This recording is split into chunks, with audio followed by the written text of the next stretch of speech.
Jay Crawford, Adam the Bull, Garrett Bush, and so many big names, it would take me hours to say all of their names.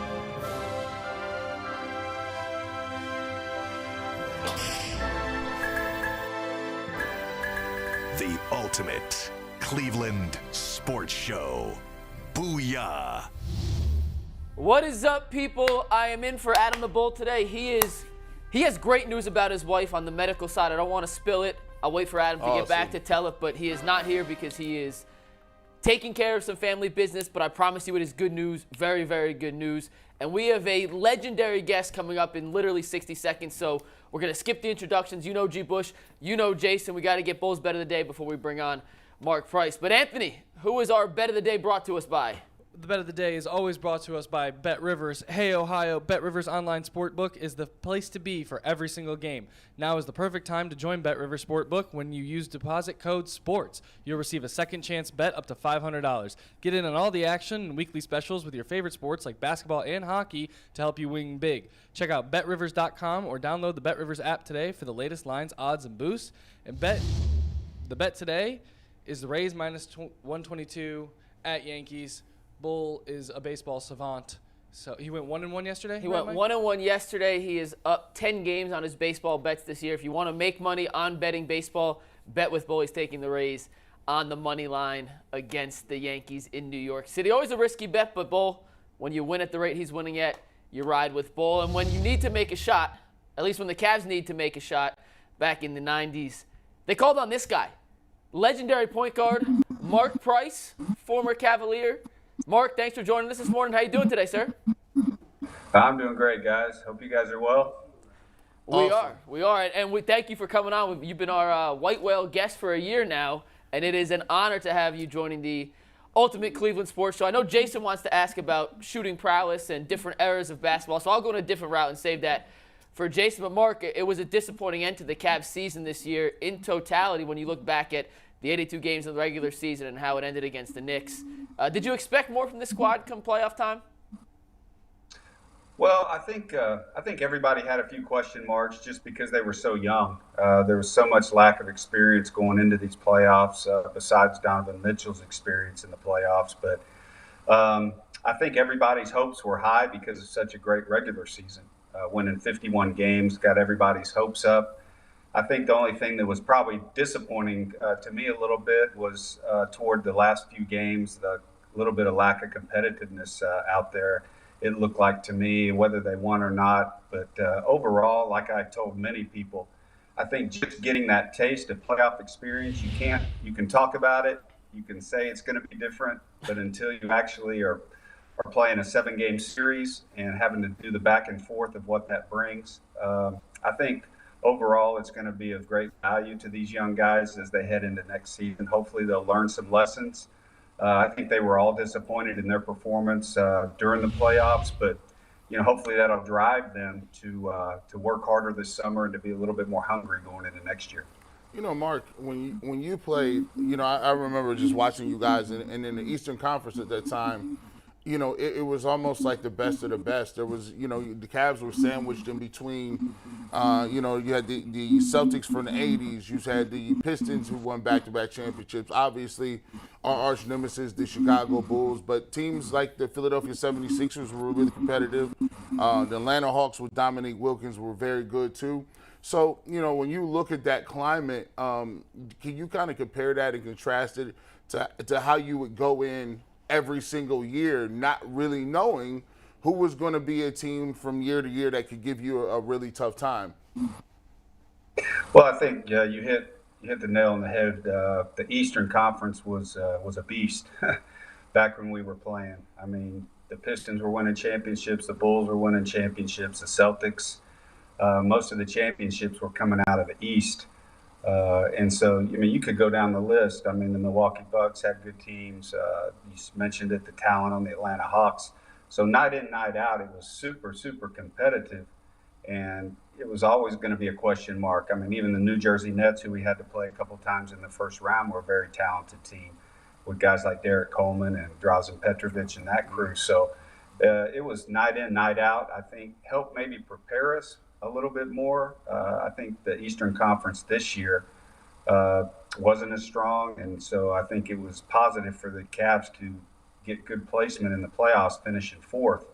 But the lack of preparation might have hurt them a little bit because they are allowing things to be a little bit more physical in the playoffs, which the league had gotten away from for the last couple of years. So making that adjustment is something that they're going to have to grow through, learn from their experience this year, and at least they now have an understanding of what it takes once you step out into the playoffs, and it's going to be a little bit different game than the regular season.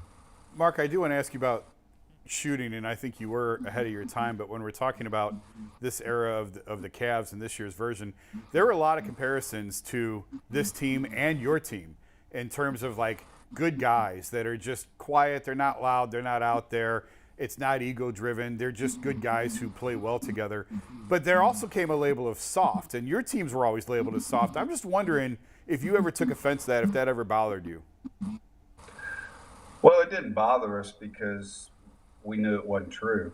We played offensively a little bit more of a finesse game probably than some teams, just because we had such great shooters and ball movement and the way we passed the ball offensively. But, I mean, we had 3 7-footers on our team. I mean, we were up in the top of the league in blocked shots every year and steals and those kind of things. So, it kind of went in one ear and out the other. I think, people we weren't out there trying to take people's heads off every night like the Pistons or trying to hurt people out there. But the whole idea of being soft, I think, is, something that people like to talk about. I don't know if that's anywhere near what our team was.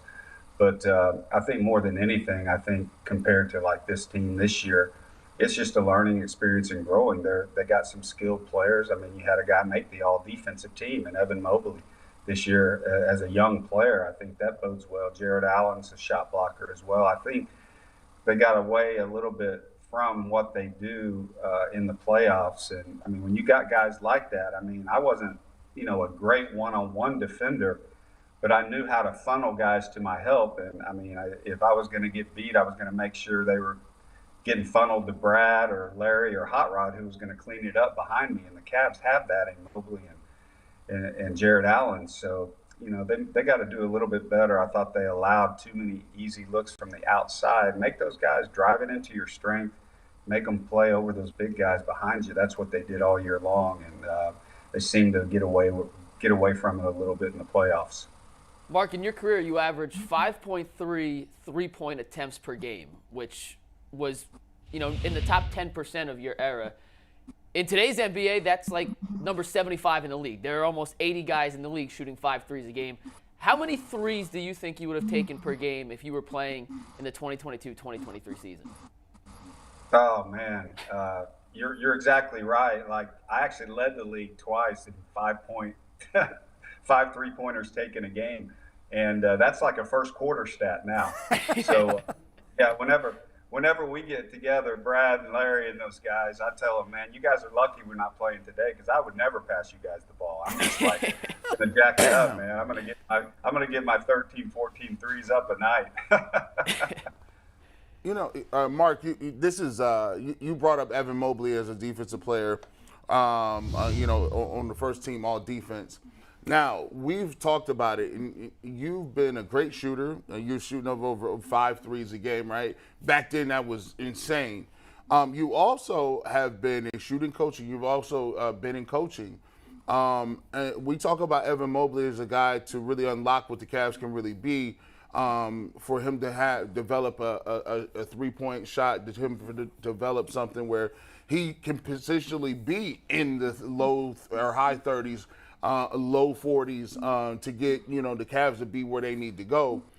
Do you think a player is either intrinsically given a gift to just be able to shoot, or as a coach, do you think you could possibly unlock some of those shooting ability inside a player who traditionally hasn't been a three-point shooter?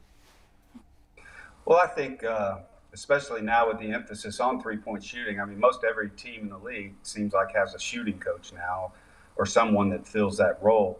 I definitely think everybody can improve their shooting. Now, can a guy go from a average shooter to a great shooter? I'm not so sure about that. I think there's just something that some guys just have. I mean, Evan Mobley could work till he's blue in the face, and he's not going to become Steph Curry.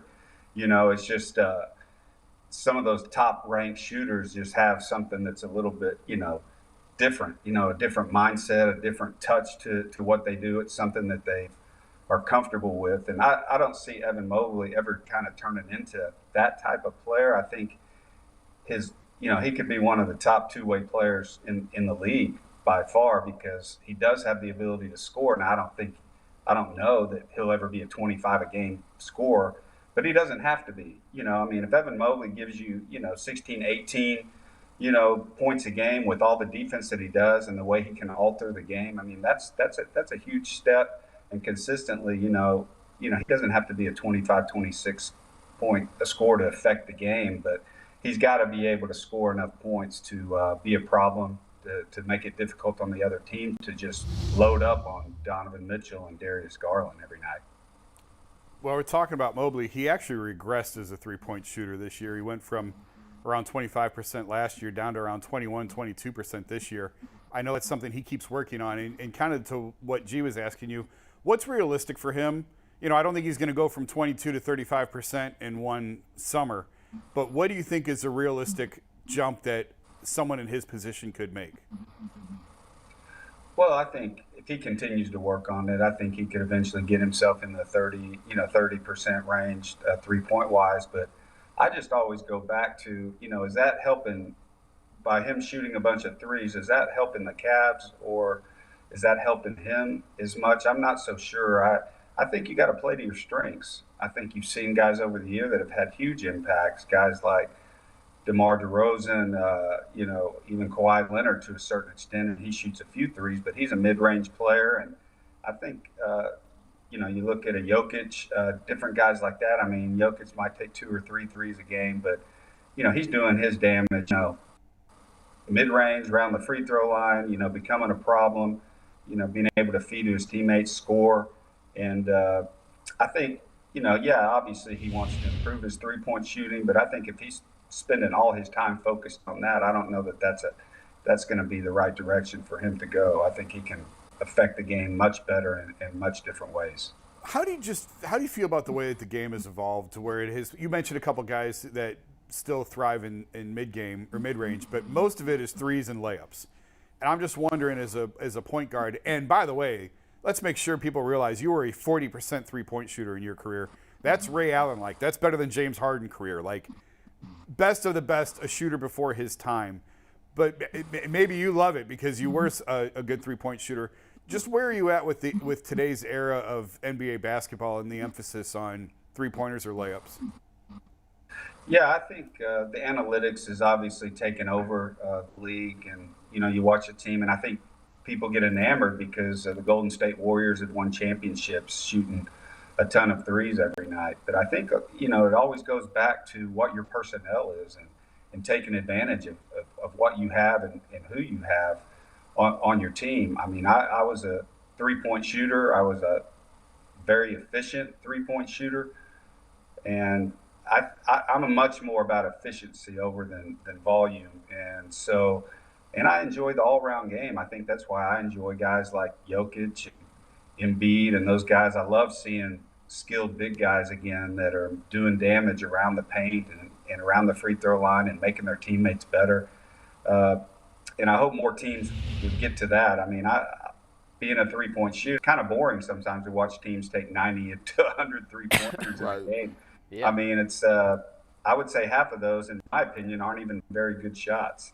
And there's debates on that with every different person has their opinion on it. But I guess I'm old school in a lot of ways. I love the all-round game. I love seeing really good, skilled big guys. And the thing is, when you have really good skill, look at Jokic. They're getting up a lot of threes, but it's because they're playing through him. You have to double team him, and then he's going to hit it and swing it to the three-point shooters that can make the shots out there. And I think that's why Denver's so good. Mark, I was going to ask a different question, but you just said something I have to follow up on. If you could run a pick and roll with any player in today's NBA to create the most deadly version of a Mark Price and player X pick and roll, Which big man are you choosing to set that screen for you? Today I would go with Jokic for sure. I mean, he's just so skilled, and he reminds me a lot. You know, I was fortunate; I got to play with a great center in Brad Daugherty, and Brad reminds me a lot of Jokic. A lot of similarities in their game. Brad was probably one of the best passing centers in the game when we played, and it's just such an advantage as a player to have a big guy that. I mean, you leave him by himself, he's scoring in there, and if you double team him, he's going to hit the open guy, and when you have a guy that can do those things, it's a lot of fun to play with. And one more question from me, Mark. When you, on top of being an excellent sharpshooter, you were a phenomenal point guard in the traditional sense too. You averaged over 10 assists a couple times, between 7 and 9 for your entire career. When the game was on the line, and this kind of played into what we saw late with the Cavs this year, in the postseason especially, it didn't look like they had that guy who wanted the ball in crunch time late, who said, give me the ball, I'll put the offense on my back, I'll make it happen. Do you think they would have benefited from either Darius or Donovan being in more of a traditional point guard role to set up some offensive sets late in games against the Knicks when they were so heavily focused on making one of those two guys pass out of double teams and let one of the other three guys on the court beat them? Just based on how you played and what you saw from your time doing that for over a decade in the NBA. Well, I think that's something that the Cavs have got to grow in offensively, and I thought there were times this season during the regular season they were, but I just felt like there was way too many times during the playoffs that Mobley or Allen just were not getting enough touches on the offensive end. And I think when good players, and I think that's part of being a really good point guard, understanding. I mean, I understood if I wanted to keep my big guys involved, if I wanted them to help me on the defensive end or set a good screen on my guy, I had to keep them happy, sometimes, and keep them happy on the offensive end and keep them involved. And I even remember times during games, Larry Nance maybe hadn't touched the ball 3 or 4 times, and he'd run down the court and said, "Mark, get me a shot here, get me a touch." And that's just the relationship that we had by playing together for so long that, and as a point guard, that was my job. I had to look for mine, and there were certain games I might have had the advantage and might get up more shots, but I also needed to make sure I kept my teammates engaged in the game. And I think Donovan and Darius are both so good offensively in the one-on-one things, but I think at times if you do too much of that, the other guys get to standing around and watching and get out of the flow of things. And I think that's the balance. That's the fine line you have to walk when you're a point guard. I can get mine if I want to or need to, but I also need to make sure I'm taking care of everybody else. What's your best story from those 80s, 90s Cavs team that we don't know? The best story? Man, there's a lot of stories, I'm sure. But, I think just for us, being in a situation where, we were in the heat of it with some of the best teams ever. I mean, the Bulls and the Pistons and things like that. But I think more or less it was us believing in ourselves and hanging together as a team. And I think that's when you start seeing things. And that's what I like about this team as well, the current Cavs team, is they seem to like each other. And that's really important. I think you get a group of guys that actually like each other, that's more rare than you realize on an NBA roster. And so, when you develop that and you get to play, we were fortunate that core group of guys I played with, we got to play together for, 7-8 years together. And we weren't just good teammates, we were friends, and our families were growing up together and we were close. And when you have that, you got a chance to have something special and teams that can go out and compete night in, night out. And that's what it really takes when you're all pulling together. And I think that this current Cavs team has that. They seem to anyway, from just watching from the outside. Now it's just, continuing on the path. Hopefully the team can add some pieces that they need moving forward for next year to make them even better. But they're definitely a team on the rise, and hopefully they can continue to grow and grow together. Mark, I like to highlight people from different eras who maybe the fans don't really kind of know about, right? When you play against, when you have an opportunity to see pros play, sometimes on TV you don't understand how good and skilled even the ninth or 10th guy on the bench is. Give me a name, underrated name of someone you played with in your time during the 80s and early 90s that you had a very difficult time with, or you just played with and was just like, man, this guy is so freaking awesome. Like, do you have a name or two of guys that may be underrated that were really, really skilled, but people may not give them their just due? Well, I think you make a really good point, because I played in an era where there was only 24 teams in the league. And so teams were deep. Like, I mean, from your top player to your number 8 player, those guys 6, 7, and 8 could come in and give you 20 on a given night. And, we had a guy come through a couple of years while I played with the Cavs named John Battle, that a lot of people probably don't remember, or that name's probably, a lot of kids now probably have no idea. But, I mean, that guy was like instant offense. I mean, he was our version of Vinnie Johnson, who played with the Pistons. I mean, when John Battle came in the game, he was coming in for one reason, and that was to get buckets. And he could do it. I mean, he could just flat out score. And there was a lot of guys in the league like that. I mean, it really meant something to be Sixth Man of the Year back in those days, because those guys were legit, and they could really, really score. And you had, I mean, guys coming in. I mean, before Ron Harper got traded, we had Craig Elo, Hot Rod Williams, guys like John Battle coming off the bench for us. I mean, that's how deep we were. And so, I think John Battle's a guy for me that jumps up when you ask that question of somebody that's underrated. And I mean, John he was just, you knew what you were going to get from him every night, and he came in and he got it done. Mark, we'll let you get out of here on this, but Brad Sellers is a co-host of ours. He's not here today, but he's on the show twice a week. I know you guys had some battles throughout your NBA times. Do you have a Brad Sellers story you can share with us before we let you go today? Well, Brad, the only story, Brad was obviously on the Bulls teams that we battled against. And if I'm not mistaken, I could be wrong. You'd have to ask Brad this, but on the shot that Michael hit, I'm thinking Brad was the one that was throwing the ball in bounds. If I'm not mistaken on that, I could be wrong. But I have to ask him that. But you're right. But Brad was, he was a good player, role player for them, a big guy that could shoot. He was a little before his time as well. A shooting big man that could stretch the floor. But Brad was a good player. Tell him I said hello next time he's on the show. Before you get out of here, since we brought it up, we haven't really talked about it. Was the shot year the most heartbreaking for you, or which team did you? There was a couple teams in there that, boy, they were good enough to win a championship, and I know that was a first-round series. But was that the hardest one, or was there one that leaves a more bitter taste in your mouth than that one? That was definitely, if not the hardest, one of the hardest ones, just because we felt like we were a better team. Unfortunately, we had injuries. I didn't get to play the first game of that series, which put us in a hole a little bit. But we had beaten Chicago 6 times that year.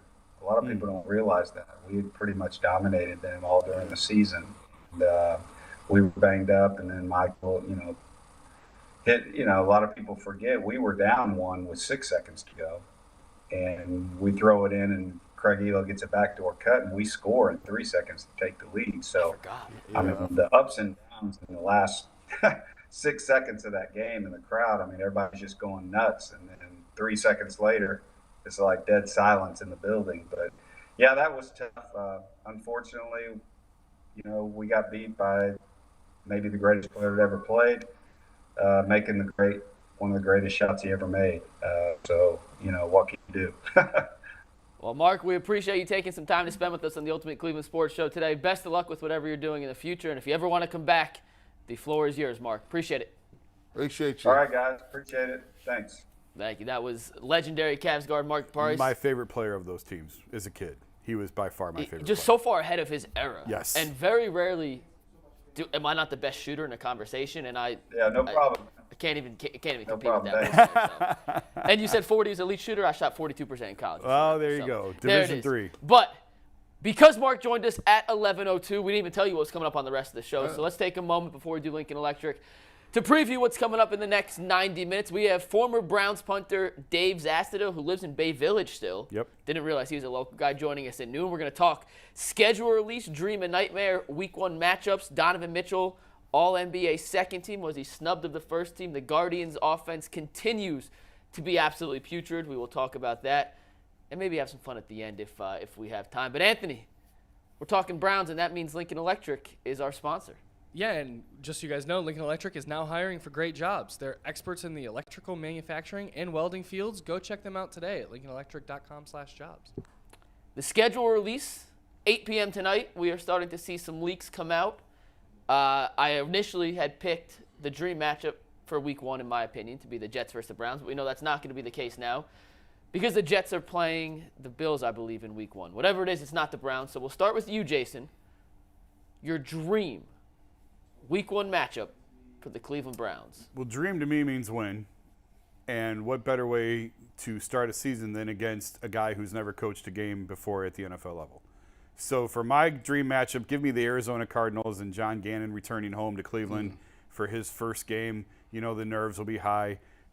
Calling his first game, Drew Petzing, the Cardinals offensive coordinator from Cleveland, or I'm sorry, not from Cleveland, but was with the Browns on staff last year, coming back.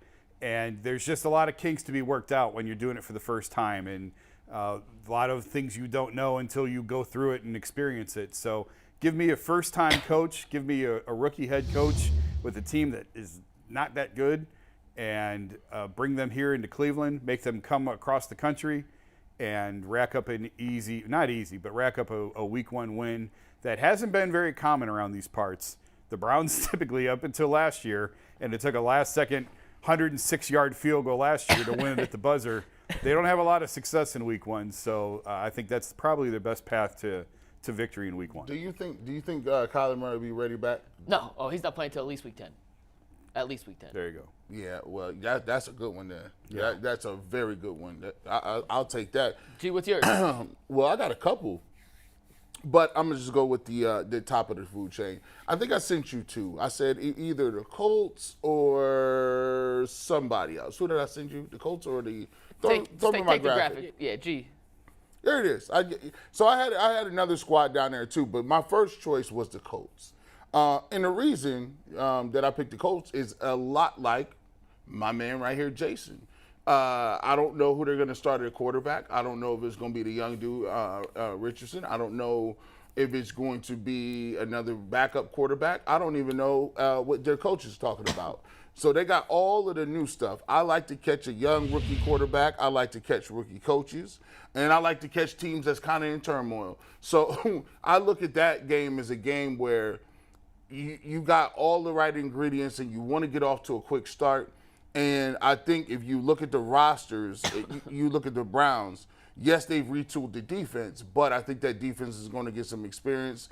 They do got a running game in Indianapolis, but I think that's a game McNuggets that the Browns would love to see on the schedule, given the fact that they have an experience level.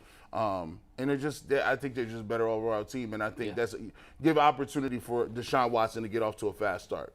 Anthony? G, just so you know, your other pick was the Texans. I went back and reviewed the Texans. Yes. I'll take the Texans too. Yeah. So I went in a little different direction than you guys, and I totally get the points you're making, but we spend the whole offseason speculating and thinking we know things and hoping we get answers. Well, in week 1, I actually want answers.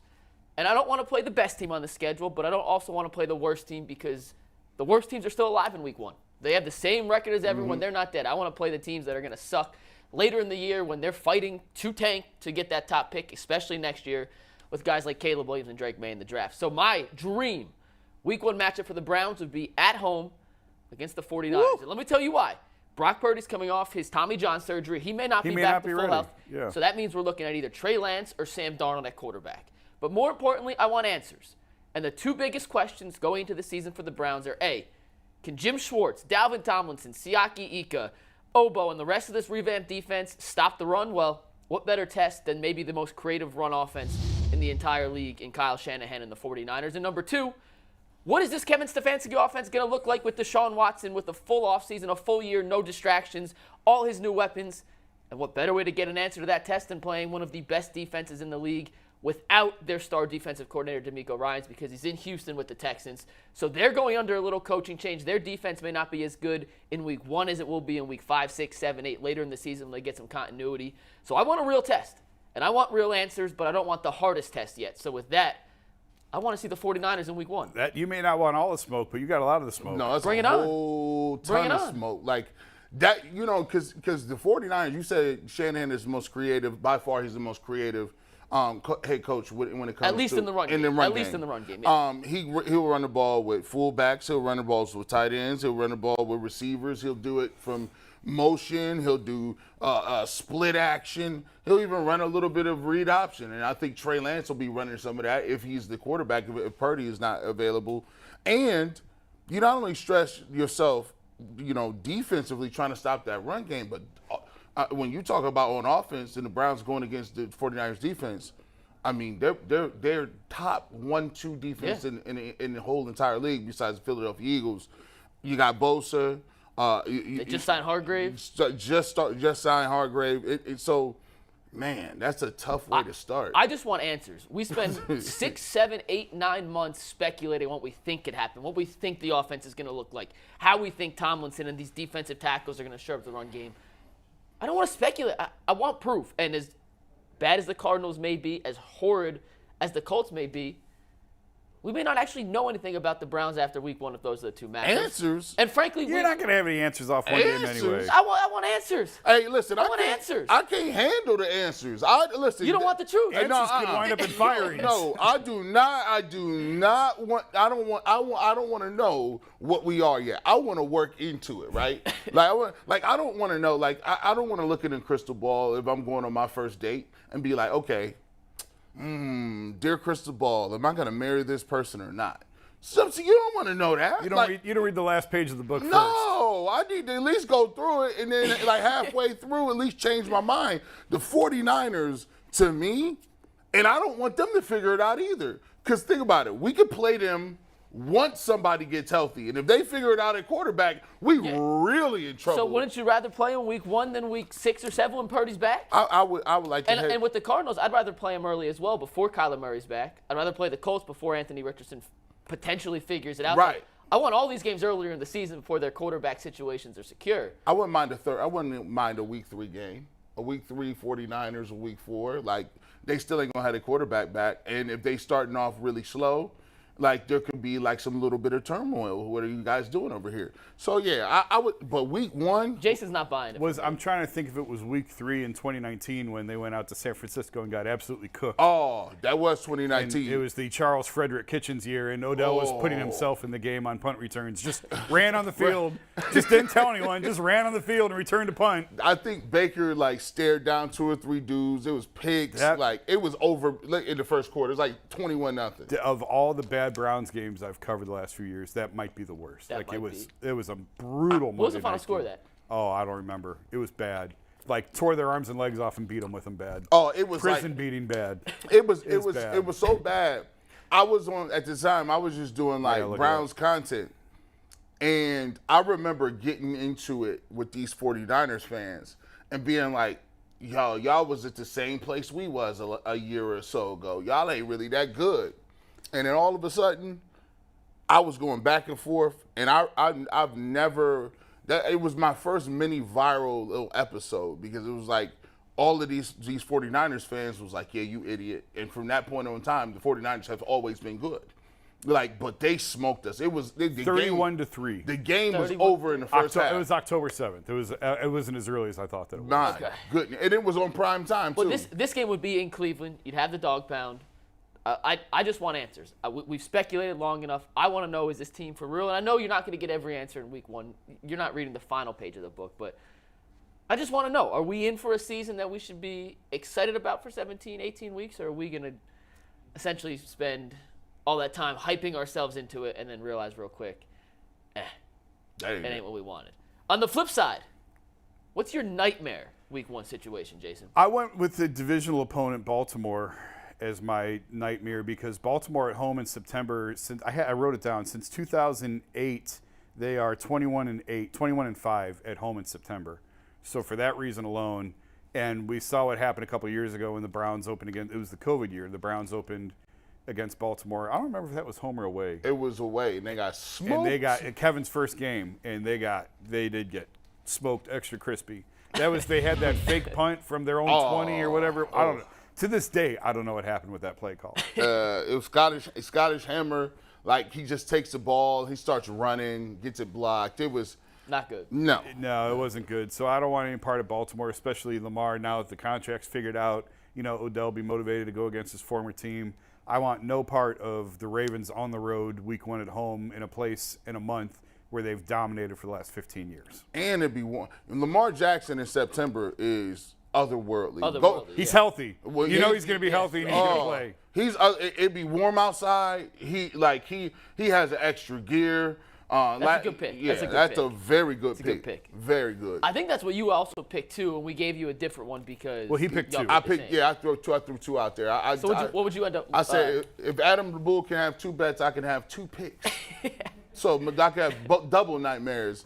I took the Bengals. Which, real quick before you go, it has been leaked, not official, but it does appear that this is going to be the week 1 matchup from a couple sources on Twitter that are maybe not the most reputable, but you have seen a couple of these on Twitter. Home versus Cincinnati is the week 1 opener. But gee, why is this your nightmare? Well, I that's a little bit better, but home versus I'll take home. My nightmare was at the Bengals. If it was at the Bengals, we're in trouble because once again you have Joe Burrow. Now, traditionally, Joe Burrow starts off a little slow against the Browns in the earlier parts of the season. Yep. Then he warms up a little bit.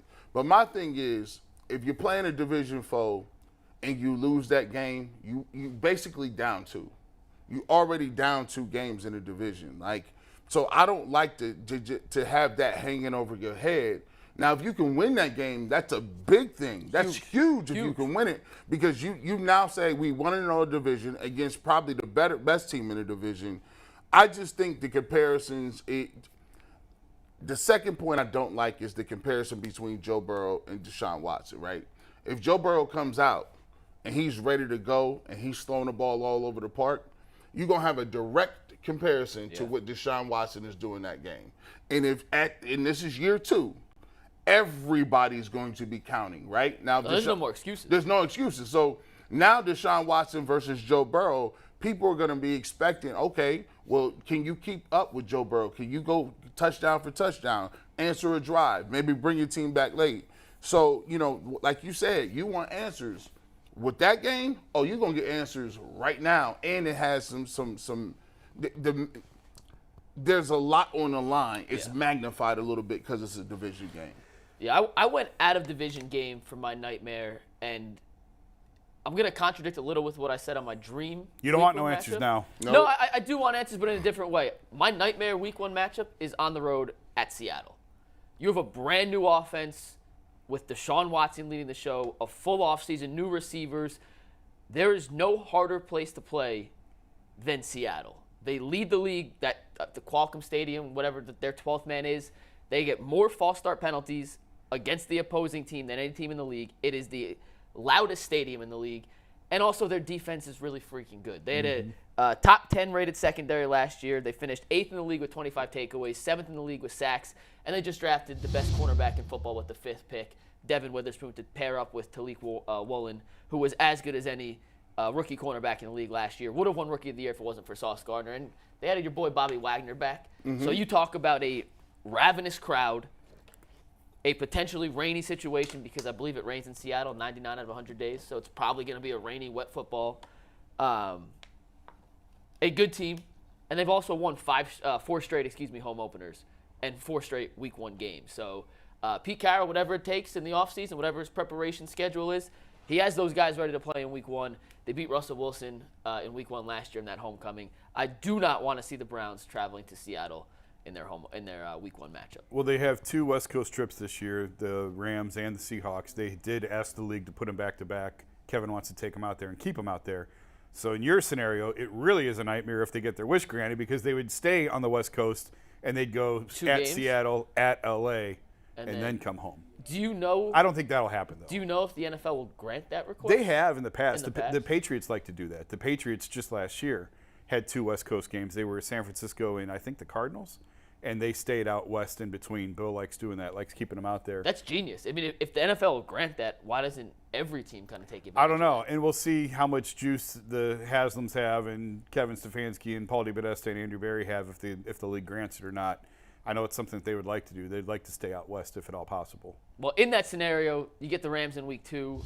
I'd rather see the Rams later in the season because I think they're going to be horrendous and tanking later, but it is what it is. We'll find out tonight who officially their week 1 opponent is. Like I said, there's a couple leaks on Twitter right now that indicate it may or may not be the Bengals at home, which certainly would be fun. It was Halloween last year, the home game on Monday Night Football against the Bengals.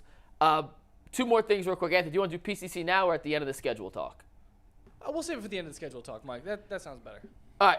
If you had to choose, and we'll find out tonight, would you guys rather have, and we'll start with G, we'll go Jason next, the first half of your schedule be the easier half or the second half? Would you rather get off, in theory, to a hot start and have to fight your tougher opponents later, or vice versa and kind of crawl out of a proverbial hole to then get into the playoffs with some easier teams later in the season?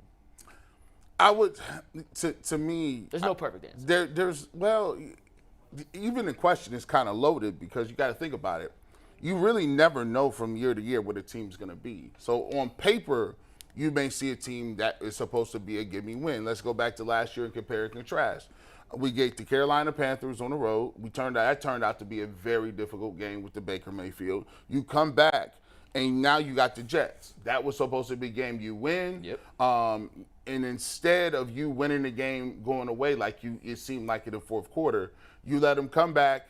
They beat you in a catastrophic meltdown, and now you're 1-1, and you're going into I think week 3. And who did they play? Pittsburgh. You play Pittsburgh On Thursday night. Yep. Week 3, Thursday night, and they actually win that game, right? Yep. But you think about it, Pittsburgh beats them later in that year, and Pittsburgh actually finishes ahead of the Browns, right? Because they lost early in the year, they figured out their quarterback situation. So even if you start, right, if you start with supposed gimme games, what happens is if you lose some of those gimme games, now the thing is, oh, snap. And our schedule after the bye week is crazy hard. Yeah. So now it's a psychological thing where, hey, and not only did we never recover, I think the team always thought about that Jets game. They're like, hey, we are how many? We're 1 win away from being. We should be undefeated right now. Then I believe they went to Atlanta and lose that game. Yep. So now you're like, wow, we lost to Atlanta without their best quarterback, their starting running backs. They had a bunch of people off the practice squad. We've already lost to the Jets when we should have won. Now you're sitting there at 2-2 and you feel sick. Now if you was 2-2 against really good teams, it's different. Like, wow, we got some other stuff that we can do. Jason? This is easy. Give me the easy start because I don't want to do a coaching search and I don't want to do coach firings and everything else.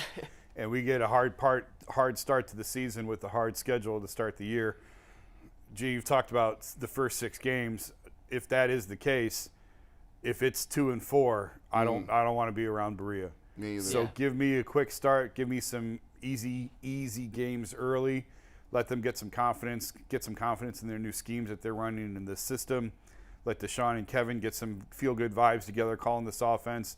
I don't see anybody else get fired in Berea and figure this thing out and get off to a good start and then tackle once you get a little bit of momentum, you get some confidence, then you can worry about the hard part of the schedule in the second half. I'm right there with Jason. I think confidence is so big, especially when you have a first-year quarterback. He was there last year, but not fully there. A new offensive scheme, I think we all agree. Whatever the offense looks like, it's going to be drastically different than what we saw last year.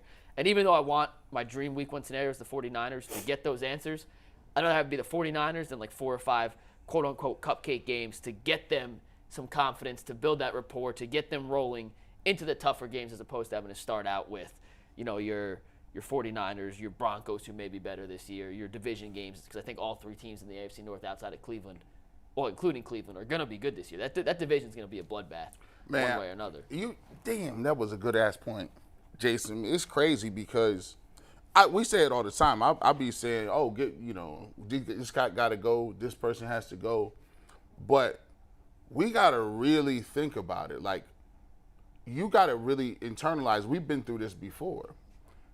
That's the worst case scenario. If they got to get another coach, we know how this thing looks. Yeah. If they got to, so now you're talking about another coach. Your quarterback is in another system. Now you're talking about the philosophy of how you want to draft because the general manager could be there. Do you want to go from a 4-3 to a 3-4? Is it the right philosophy? Should Deshaun be playing in it? It's just brutal. Even bigger picture than that, and we've touched on this on the show.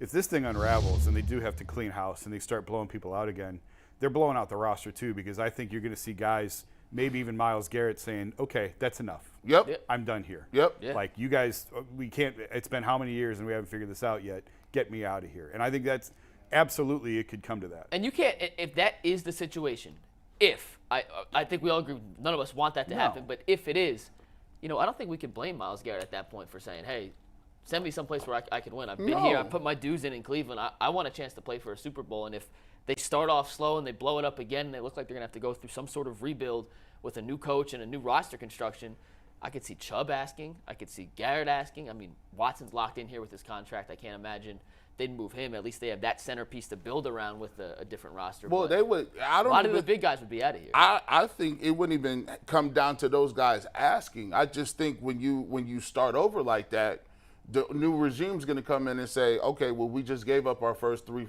first-round picks for Deshaun Watson. How can we get those back? All right, well, what's Myles Garrett's worth? What's Joe Bitonio worth? What's Nick Chubb worth? Like, it becomes one of those fire sale things, and then you kind of end up with a situation like the Rams. Yeah. Like, but we don't have the championship to show for it. It all works if you win a title. Yes. And you can live with it all if you have a Super Bowl to look back on and say, this was worth it because we have this. And I'm holding the fantasy football trophy right there. If you don't have it, it's a failure. We just now we're. And so when I say, I just give you a disclaimer about that. Even if I say this is not working, trust me, that's the last thing anybody should want to do. And if I'm right about that, no, I'm wrong. So give me an easy start to the schedule. Give me a couple of cupcakes, a couple of layups earlier, although if it's the Bengals, that's not a layup. At all. But get a couple of those easy wins on the schedule early, chip and putt a little bit, get your rhythm, and then tackle the meat of it when everybody's safe and probably no one's getting fired mid-season at least. Anthony, what's the internet saying? So, yeah, guys, we went out and we were talking to everybody about their dream matchups, and it's always brought to you by PCC Airfoils. Looking for a new job with career advancement and great benefits? PCC Airfoils is a leading manufacturer in Northeast Ohio, and all locations of PCC Airfoils in Eastlake, Menor, Wickliffe, and Minerva are hiring for all positions starting at $18 and up. Plus, get full-time benefit package, paid time off, and a signing bonus. Apply at precast.com/careers to learn more. So we got a couple answers here. Right off the bat, we have Graham Dog 6. I think this is his nightmare scenario. It would be one of mine. Is Cleveland versus Kansas City here at home, which is They play Kansas City this year? They're not even on the schedule. I don't think they play Kansas City I don't this think year. they play Kansas City this year, right? I don't have the schedule off the top of my head, but I'm reading the answers that we got. I don't so think that's they play still a Kansas City. nightmare. Then we've got Corey Gralith. Is Dream the Texans? Is the nightmare is Jacksonville. Okay. We've got Dream away at Tampa Bay and Nightmare away at Chiefs, which once again we're not sure if they play them. SCR. No. And I then dream don't think they scenario- play the Chiefs. They don't. They don't play the Or the Chiefs. Buccaneers. I don't remember grabbing their logo. The road for the opponents are graphics. Denver, Houston, Indy, Rams, and Seattle. Those are the road. Yeah, they don't play the Buccaneers either. Yeah, guys, your matchups are. Don't worry about it.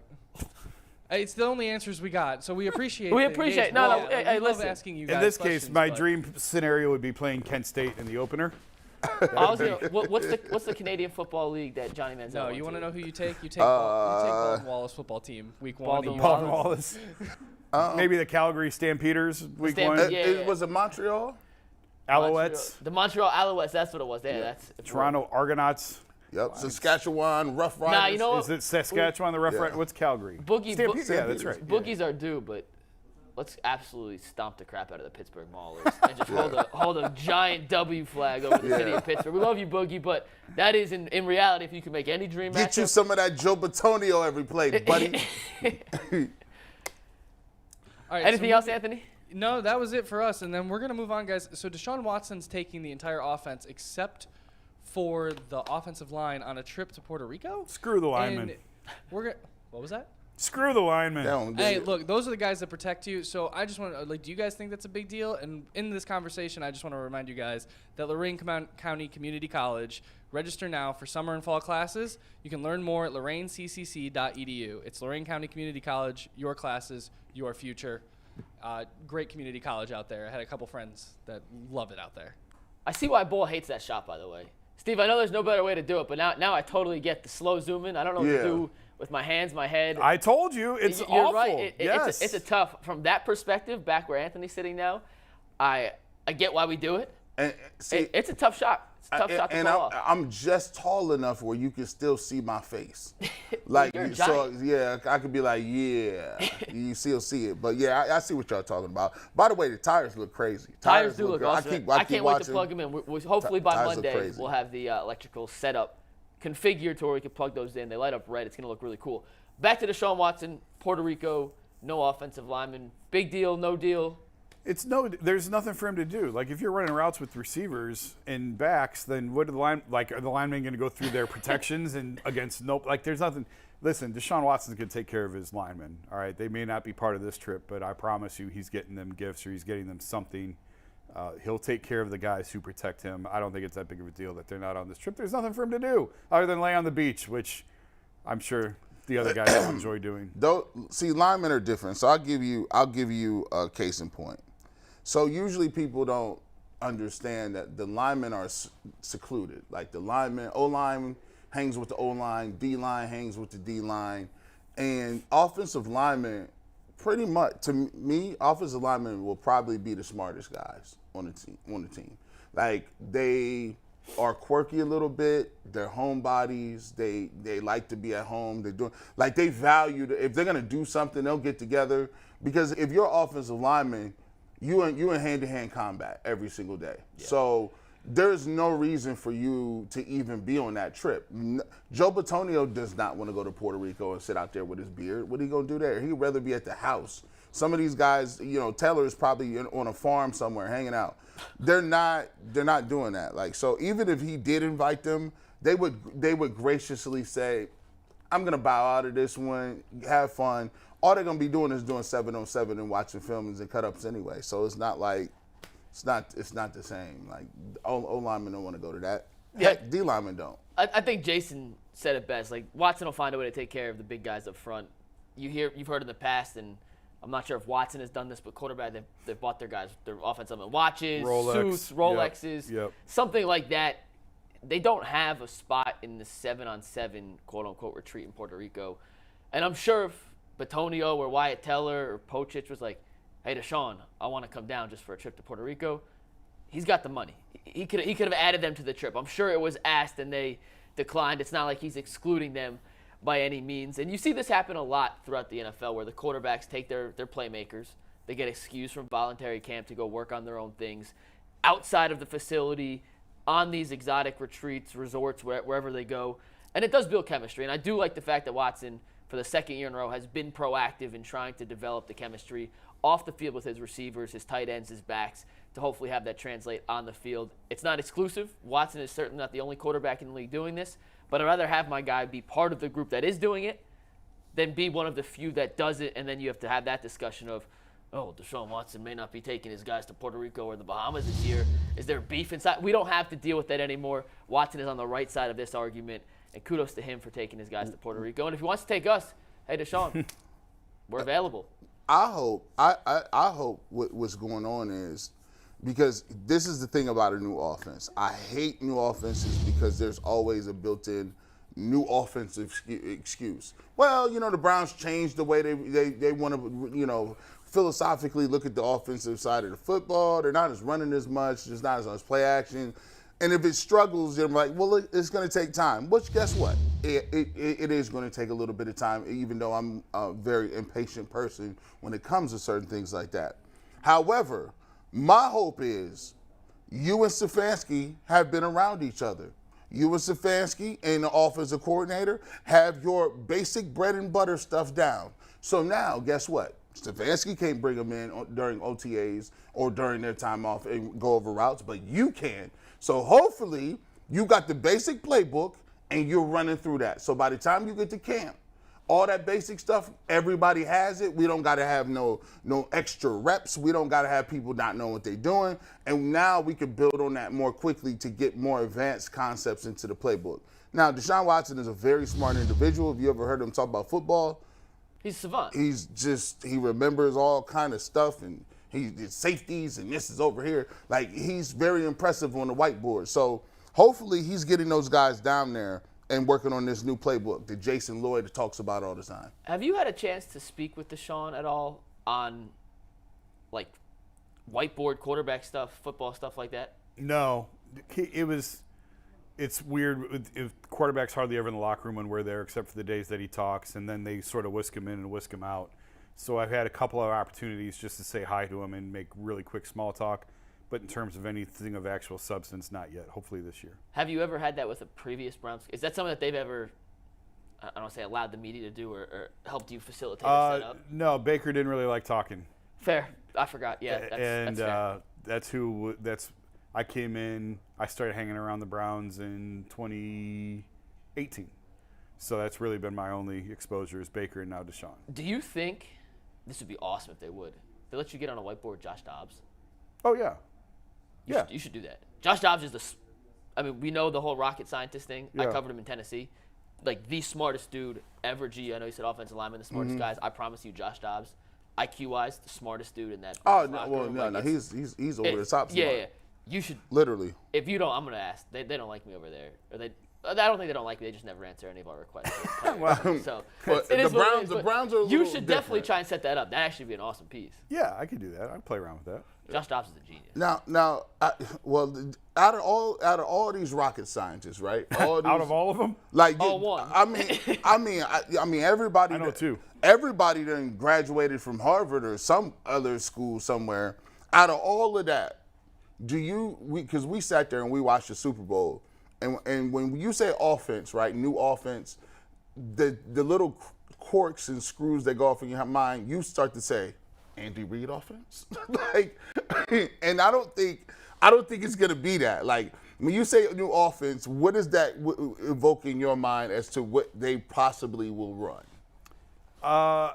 I think we're done with 13 personnel. I don't think we're going to see 3 tight ends on the field anymore. Probably not a lot of 12 personnel with 2 tight ends on the field. Should we have a funeral for that? No. Just let it die a gruesome death. Starve it to death. Don't feed it. Just let it go. But I think you're going to see a lot of receivers on the field, and you're going to see plays where Kevin and Deshaun are going to work together and draw up what Deshaun's comfortable with. And I think part of the reason that Cedric Tillman is here is the fact that when plays break down, he can go win a jump ball. And that's what Deshaun likes to do, is he likes to freelance a little bit. And if he gets flush from the pocket, he's going to keep plays alive. And he's got a big target down the field now to just throw it up and let his guy go make a play. And I don't want to treat Tillman like a first-round pick. He's not. I don't want to treat him like George Pickens. He's not. He's got to prove it on the field first. But my only point is he's a big body who could be an emergency valve in a situation to go make a play. And DPJ did that a little bit. There was times where I think it was also other opportunities for him that he didn't get it done. We see a speed threat now in Elijah Moore that they didn't have before, a guy who can really stretch the field. And, again, someone Deshaun can go make a play with. I think sometimes the Browns' routes were very rigid and the receivers were very rigid. And when Deshaun tried to freelance a little bit, he didn't have cooperation on the back end. That guys didn't know quite what to do because the route said, I'm supposed to do this, so why is he over there? And hopefully they've diversified that a little bit more to where they can get a little bit more flexibility in the play routes. And we're going to go to Anthony in one sec, but we had Mark Price on earlier. And to that exact point with basketball, you look at guys like Jason Capono and Kyle Korver, like pure spot-up three-point shooters. They need a certain play. They're going to come off a double screen, a pin down, catch and shoot. That is what they do. If you need them to create, they are not the guys for you. And I think now with this receiving core for the Browns, they have a lot more guys who can fit the creativity of Watson. And when you have a guy like Mark Price, a traditional point guard, you could run said plays for Kyle Korver and Jason Capono. Yeah. When you have a point guard like Donovan Mitchell or Deshaun Watson in this case, or Darius Garland, who's a creator improviser, you need guys who can improvise off the improviser. And I think that's what Tillman, I think that's what Elijah Moore, I think that's what those kind of receivers can bring to this offense that we didn't see last year. Anthony, what's up? Yeah, guys, so it's officially the lunch hour of UCSS, Yes. and I just want to remind you that Colleague Companies Championship. See your favorite golf legends play in the Colleague Companies Championship July 12th through July 16th at the famous Firestone Country Club. Fun, family-friendly events all week long featuring a new fan zone experience, free attendance for kids, and concerts every night. There's something for everyone. Learn more at colleaguegolf.com. And before we bring in our next interviewee of Dave Zastudil, I want to bring that's brought to you by USFL. The USFL Sunday, April. Oh, never mind. That is not the right read. I'm sorry. It is every Sunday, family-friendly fun for $10. Check them out at USFL.com. They only send us an ad read for week 1, but it is the same thing going on for the rest of the season. Check them out. Check out Boogie. Check out our friends with all the teams in the USFL. They play in Canton. It is awesome. $10. Check them out. Mike, thank you for being a professional, because I did not realize I had the outdated ad read.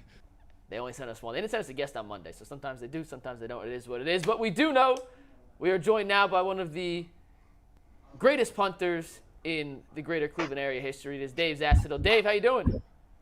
Good, guys. How are you? We're doing well. Dave, Steve Becker hit me up. He said, I said, Dave Zastudil was my former teammate. He was like, shut up. You know Dave Zastudil. So apparently you are a rock star to our Steve Becker down in Atlanta. And I say, yeah, man. Dave Zastudil was the first All-American we had. I don't know how we felt about that. That means we was punting the ball a whole lot. But he was the first All-American that we had at an OU. So yeah, man, they got to retire your jersey. Did they retire that yet? No, I don't think so. But I think it's funny when you're going up and down Ohio University back when we were there, and you see my jersey hanging in the bookstores. You're like, man, for a punter to be in there, it was definitely something else. But it's kind of flattering going back now and telling my kids about it. It's kind of fun. But at the time, it's just like, yeah, maybe we got to get this offense going a little bit more. Well, based off that same line of thinking, Dave, according to Wikipedia and one other source, you hold 2 NFL records. You have the most punt yards ever in a season and the most punts down inside the 20 in one season. That means the offense wasn't good in Arizona, frankly. So do you take those records with a little grain of salt, or do you say, hey, I did my job, the rest of the offense, you guys kind of stunk? Yeah, we struggled a little bit, I think, in 2012. Now, the inside the 20, a guy named Johnny Hecker, I believe he's still playing, a great punter. I think he actually beat that record a few years ago. So it was fun while it lasted. But, it's funny. They give you these game balls, right? And they gave some record. It said most punts inside the 20. And I hung it up on my shelf for a little while. And then when he beat it, unfortunately, it's up in the attic now. But for those couple of years, it was fun to have. Dave, you were with the Browns a handful of years. What is your best or worst memory of being in Cleveland during some pretty lean years?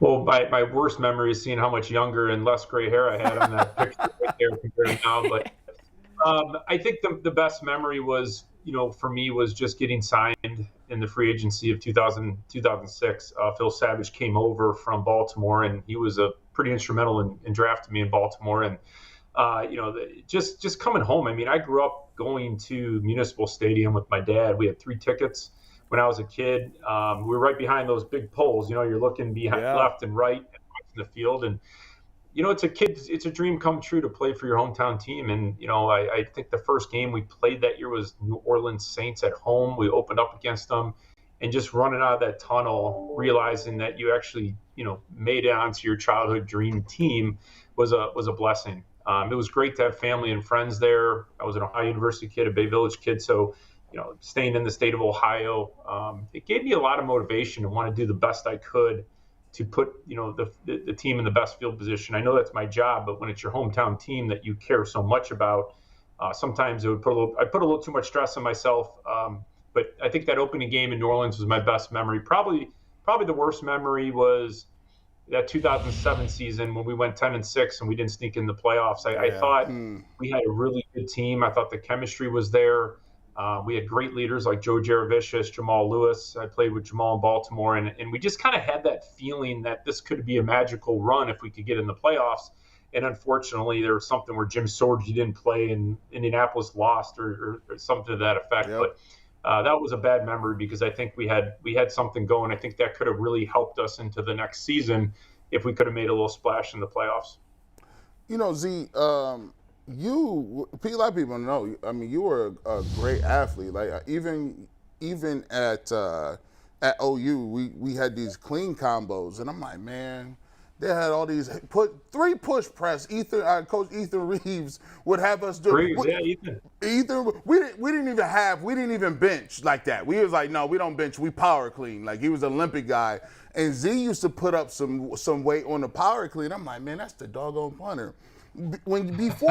Before you got to OU, when did you play any other positions besides that, and what were those positions?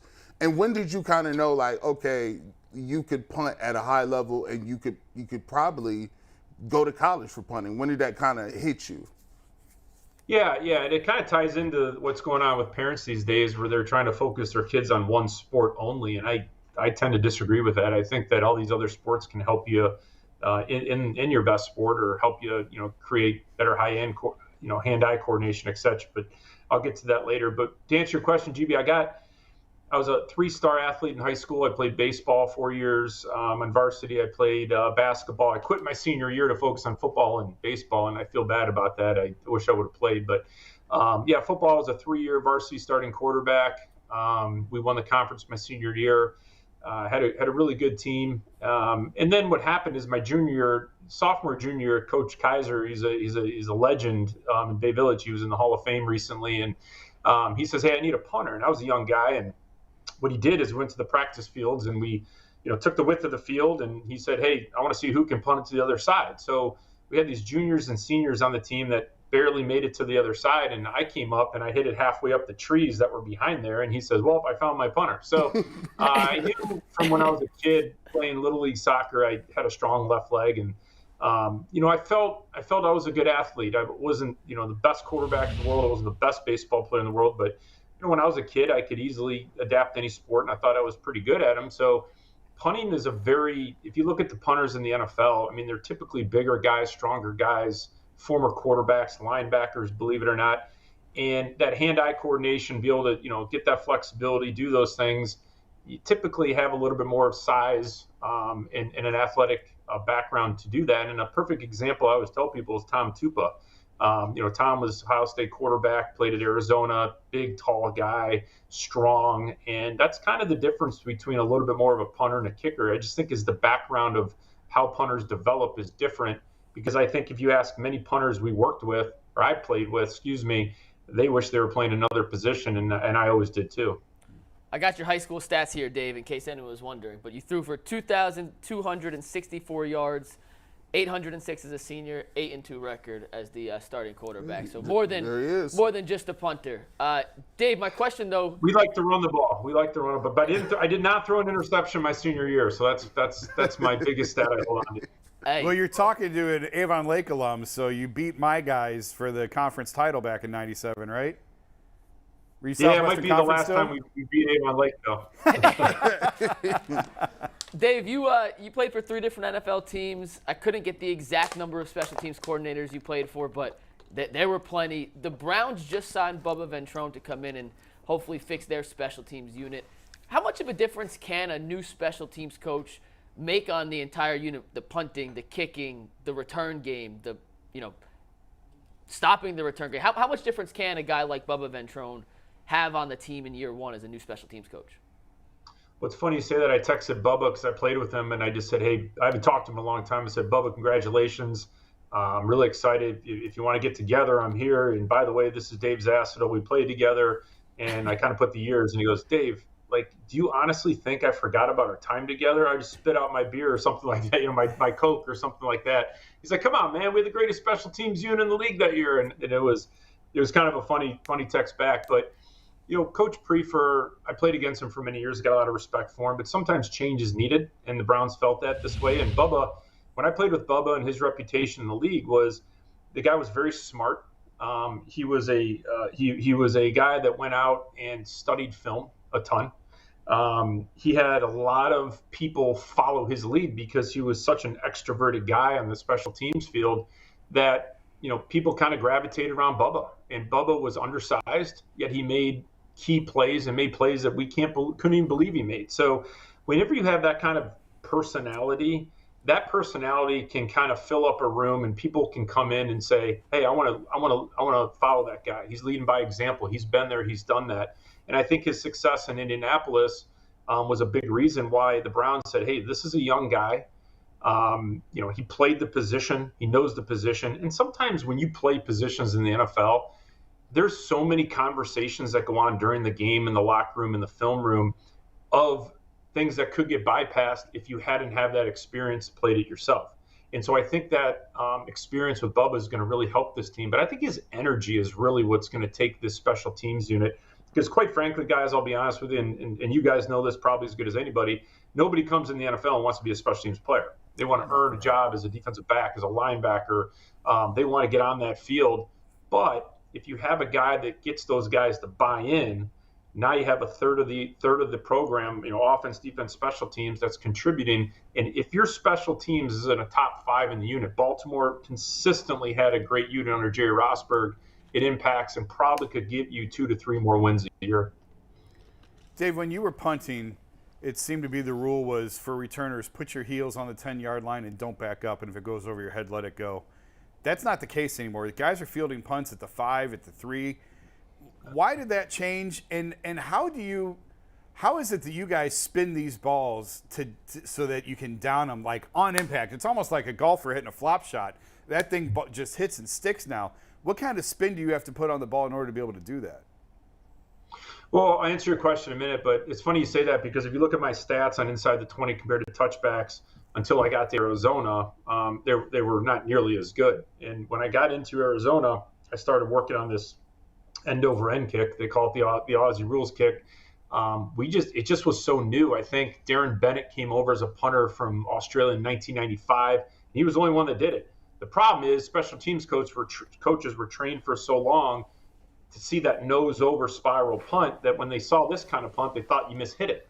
And so finally over time, people were slowly doing it. Shane Leckler was an excellent punter at it, and a few other guys. So I didn't really even have a chance to do that punt until I got to Arizona, and I wish I had it in Cleveland. I think I could have been a lot more, more dangerous than I was. But, to answer your question, in the old days, you would try to coffin corner the kick, or you try to hit it high and hope you got a good bounce.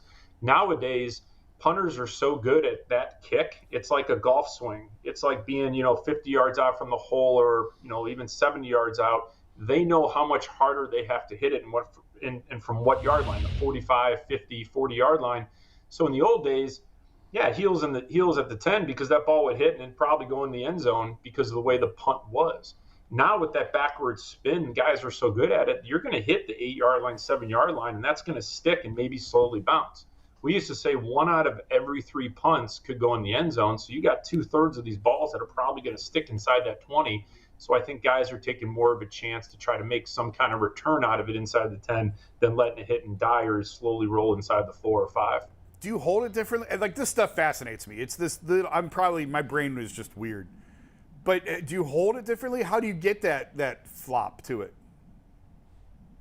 Yeah, so there's 2 ways to hold it. I'll try to do it best I can on screen. Is some guys just put the ball here and they hold it down and they drop the nose. And if this is the football, they're going to hit it towards the bottom, a little bit above the bottom of the ball to get that. You still got to get power into the kick. Some guys hold it like this, and the ball comes straight down, and they still hit that bottom part.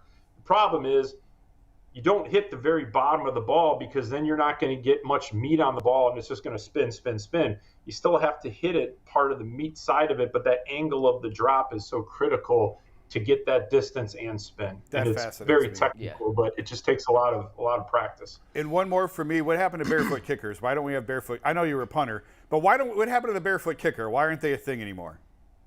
What Rich Carlos was the one we always remember from Denver, but I don't know. That's a good question. The only way I can think of it is, when I played, we always wore a shoe size of a size or size and a half smaller on our foot so we could get the tightest feeling on that foot from our shoe. Back then, they probably had really heavy shoes that were bulky, big, and the kicker probably just didn't feel like he was getting a good feel of the ball off his foot. So he just said, hey, man, I'm going to go barefoot where I can really feel it. I know where to hit it. And my guess, it was probably just because the technology of shoes back then wasn't what it is like today. But that's just a pure guess. But I don't know, man. Those guys would go out in snow and cold and sleet. Oh, it's ridiculous. It's like kicking a bowling ball sometimes in those weather. We would do it as kids, like, right? So you see them do it. So you run out, you take your shoe off, and you kick the ball, and instant tears in your eyes. It hurts so bad. I don't know how they did it. Yeah. Like we played the infamous Snow Bowl versus Buffalo, and Phil Dawson made those unbelievable field goals. I mean, it was so cold and windy that, the ball was just such a rock. And I can't even imagine going out there and Phil kicking that thing or punting that thing with, barefoot, let alone, no sleeves or what have you. But I don't get it. I just know I would never do it. Z, there's a guy out there, Matt Razor from San Diego State, and obviously he's been embroiled in a lot of different things. It looks like he was accused of some things about assault, but looks like those things have been retracted, and he's been vindicated. They call him the punt god. Now, I don't know if you've had a chance to watch him play or if you've scouted him coming out of San Diego State. If you could kind of give us his skill set and what makes him so good, that'd be awesome. And on top of it, if you're a punter, right, and the mentality of a punter, right, when you guys are kind of secluded, you guys want to do your own thing, you're off to yourself. How difficult would that be in the media if you had to answer questions all the time in the media? Because it seems like special teams guys do not answer questions. There's nothing to talk about. You guys just kick and you do your thing. How difficult would that be if you had to communicate and talk about with the media all the time and get that level of attention and still try to do your job? Yeah, to answer your first question, Matt was just a very strong punter. Had an explosive leg. It helped that he played in San Diego State. The weather down there is pretty consistent, beautiful. So it was a little surprising when we went to Buffalo because we know how different of an environment Buffalo can be. But I think what happens is punters and kickers, especially as young players, they still don't know. Teams don't know how they're going to develop. You don't know if you're going to turn into a Robbie Gould or you're going to turn into a one-year-and-done guy, even though you're drafted. Draft picks always tend to get the benefit of the doubt. They give a few years to make sure that they don't look bad as an organization on wasting a draft pick, and it makes people look good if eventually your draft picks turn out. But as a specialist, the only time we really want to be in the news is if we're doing something well, and if you're in the news for anything by shank punts or doing something in your personal life that in Matt's case was significant.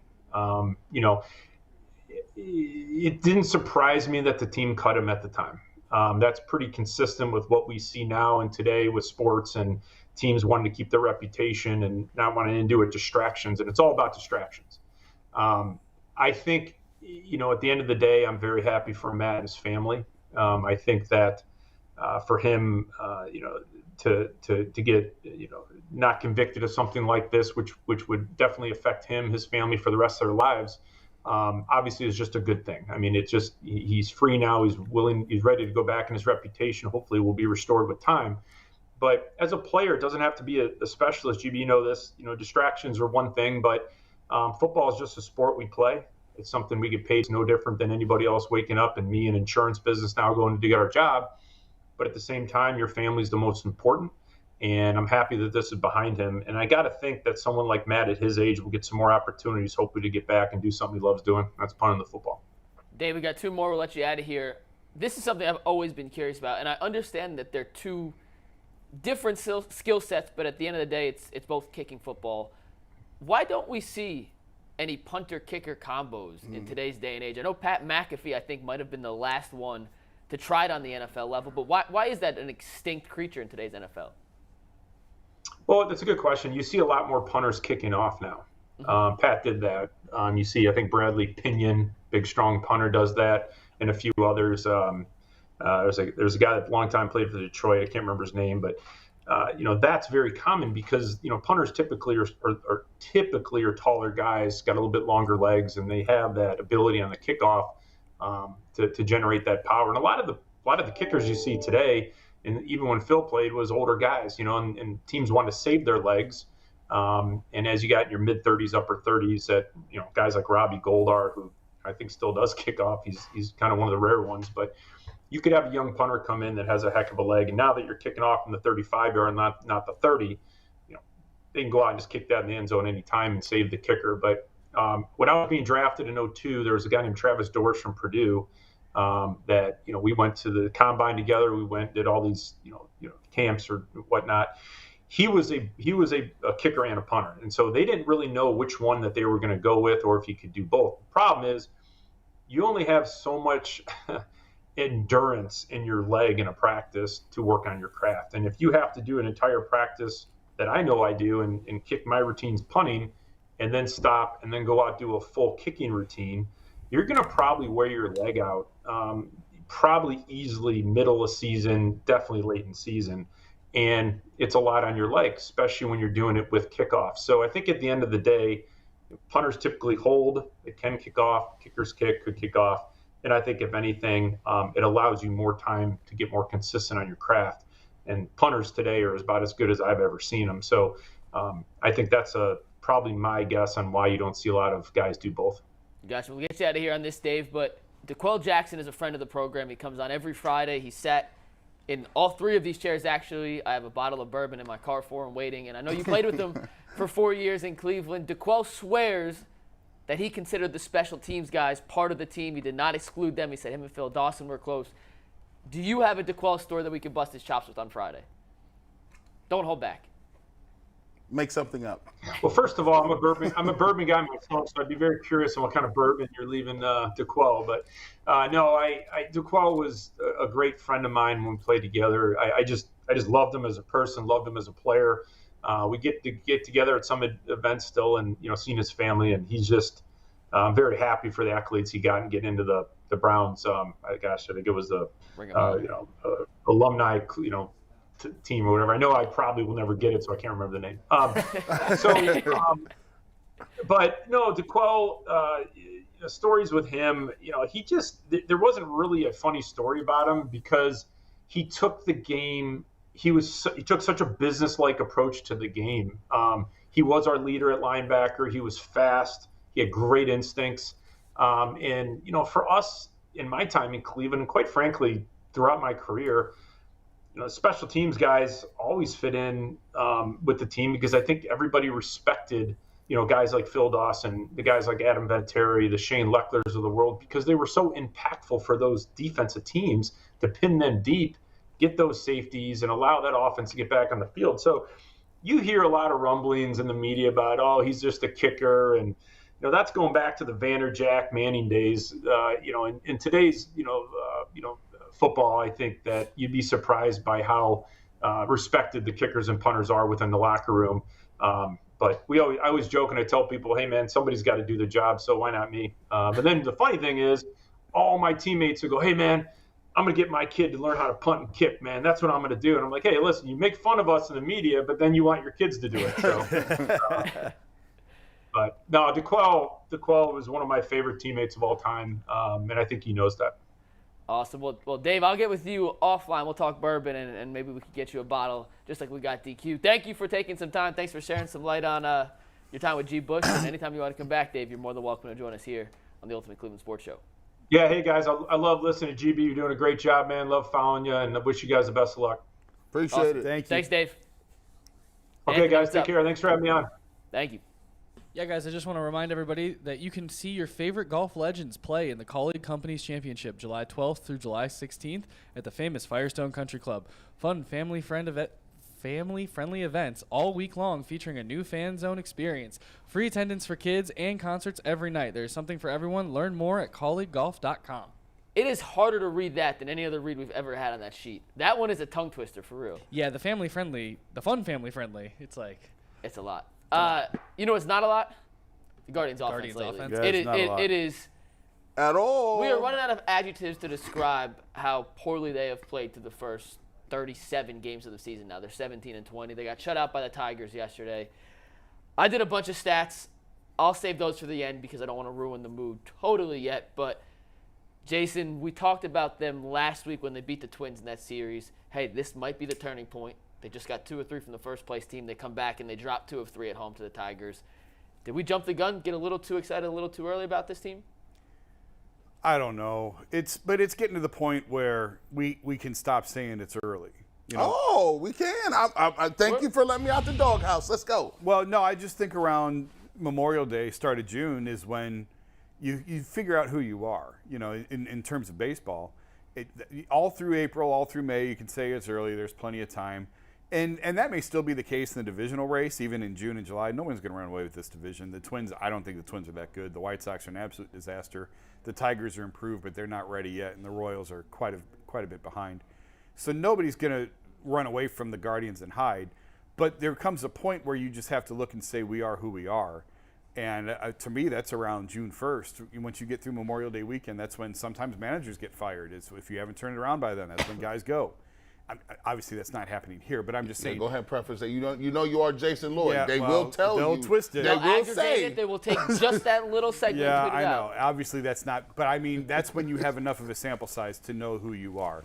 And if this team doesn't get this thing turned around in the next couple of weeks and guys start picking it up, you know, I think that you can make the definitive statement of yeah, this is just going to be a down year, and it happens in baseball. We're not at that point yet. But I'm just saying Memorial Day weekend is when you really, for me at least, start to figure out who you are. Gee. You know, for me, I think the Guardians, as the philosophy of which they built their team, it always just seems like their ceiling is, all right, they can get past the wild card, get to the second round, and they can kind of compete at that point. Like, they can compete. It'll be difficult to win a series in the second round against a team like the Astros or the Yankees or teams like of that ilk that can put the ball in the stands.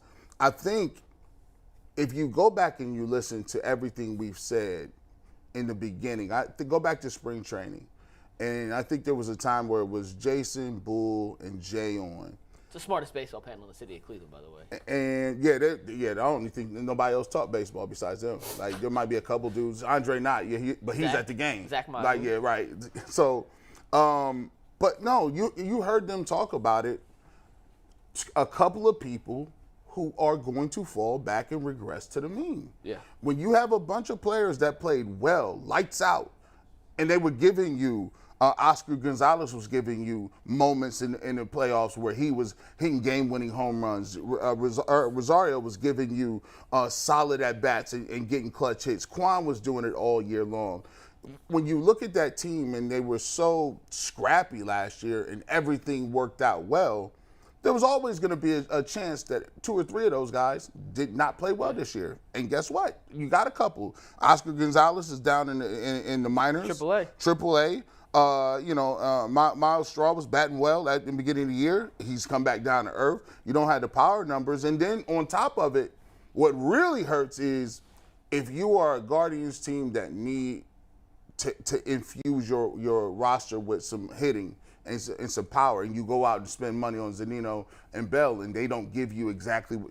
Now it looks really crazy, right? So, some of these guys are going to regress, and that's what happened. So now the question is, how much of a leeway do you have to get behind a team like Minnesota? Like, I think they'll be there all year, but my question is, are they going to be able to beat anybody from the AL East? I don't think so.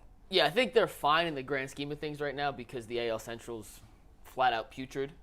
The last place team in the AL East would be the first place team in the AL Central. It is what it is right now. This division is a blessing for the Guardians because we saw the standings earlier. They're 17-20 and they're like 2 games out of first place. Yeah. And the only other team that's equally as bad at them offensively is the Minnesota Twins. And I got some numbers here, and I tried to break this down as simply as possible because there's so many different baseball stats. You could tell me these are too minute, too obscure, too wide, whatever. Here's what I know. The Tigers' team ERA is 4.33. Heading into this weekend series, it was 4.33. Put it simply, that means they average giving up 4 1/3 runs per game. The Cleveland Guardians scored 4 runs in 3 games against those Detroit Tigers. Yep. So you go into that series based on the averages. Theoretically speaking, they should have scored 12.9 runs, 13 runs. They scored 4. They scored less than 3 games, and the Tigers give up, on paper, throughout the first 35 games of the season, they do per. We know they don't hit home runs. They have 19 home runs as a team. That is by far last, 5 fewer than any other team. So if you're not going to hit home runs, what did the Guardians do last year, G? They made contact. They got singles. They got doubles. They had an on-base percentage. They stole bases. They played small ball. And you can win like that in the regular season, at least. Well, to this point of the season, and I'm not going to belabor the numbers because we know they're bad, but they are second to last in team batting average. They are last in on-base percentage. They have a .297 on-base percentage, by the way. Awful. That's historically bad. Yeah. They're last in slugging. They're second to last in total hits. And sometimes baseball, you have bad luck. You hit the ball hard. It gets caught. You hit it right at somebody. Well, they have a 25.3 hard hit rate according to StatCast. That is dead last in the league. So they're not hitting the ball hard. They're not hitting the ball at all, and they're not hitting for power. And when you put that together, unless you have DeGrom in his prime, Nolan Ryan in his prime, Satchel Paige in his prime, Randy Johnson in his prime, and Mario Rivera as your closer, giving up 0.5 runs a game, you're not going to win baseball games. So when you look at what's happening, it is too early to totally panic, but all the red flags are waving. Like, it is a windy, gusty day. You got flags on the top of your house. They are gusting. They're all red. They're saying there is something wrong with this team. It is not time to burn the house down. But if you do have to burn it down, we can look back at what happened in late April and early May and say, hey, all the signs were there that this was a flawed team, and it just didn't pan out. I think what makes this frustrating is the same thing that maybe should provide, even still, a little bit of hope and optimism. So if you want something to cling to, last year they played 17 rookies. We made a big deal about it and how they all contributed. They all played well. They're not really relying on those guys, though. It's a little bit misleading to say, like, sophomore slump and stuff like that because, okay, Stephen Kwan it applies to in terms of guys who they're asking to contribute who were rookies last year. And Arias now in right field, now that Oscar's down, Oscar didn't live up to what they needed him to. And Brennan in that sort of right field hole, those three really comprise one. But aside from that, the guys who are struggling are guys who have been around or have proven themselves or have a little bit more of a track record. It's, Jose Ramirez isn't having the year that he did last year. He's not as terrible as some of these other guys we're talking about.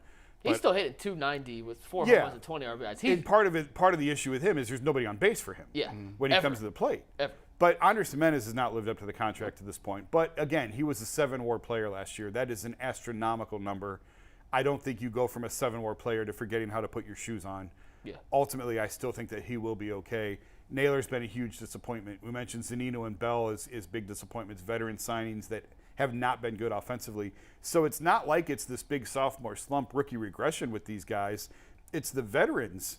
And I'll even count Jimenez as a veteran for this conversation. You got a $100 million contract. You're a veteran. Yeah. You're no longer just a sophomore. You are officially in the category of we expect things from you. And he's had a couple of years in the majors now. He had some time with the Mets, some time with the Guardians and figured things out, got the big contract. Now there's a lot of responsibility that comes with that. So it's not even just a matter of the young kids that we want to classify. It's these guys that they're counting on. And so, Tito said multiple times he's gonna rely on track records when guys have track records. And so you have to continue. I mean, what choice do you have? As Francona said and Chris Antonetti echoed, there's nobody coming from AAA. Like Tyler Freeman came up. But there's, George Valera could have been an option in right field, but he's another left-handed hitter in a lineup that's already full of lefties, and he hasn't even started yet because he's coming back from a hand injury, and hopefully he should be getting back to affiliated ball here soon. He's still rehabbing. But there's no, like we talk about this wave of pitching coming up, and Tanner Bybee and Gavin Williams and Logan Allen and all these arms that are coming. Well, that's not necessarily the case on the offensive side. It's George Valera, maybe a little bit of Tyler Freeman, and that's really it. Bo Naylor, maybe. Bo Naylor. Naylor's having a good year at AAA. Educate us on that because they've obviously, when you see a team like this, they've been awesome at figuring out pitching. They've been awesome of getting the arms, developing them, bringing them up at the right time, not too early, not too late.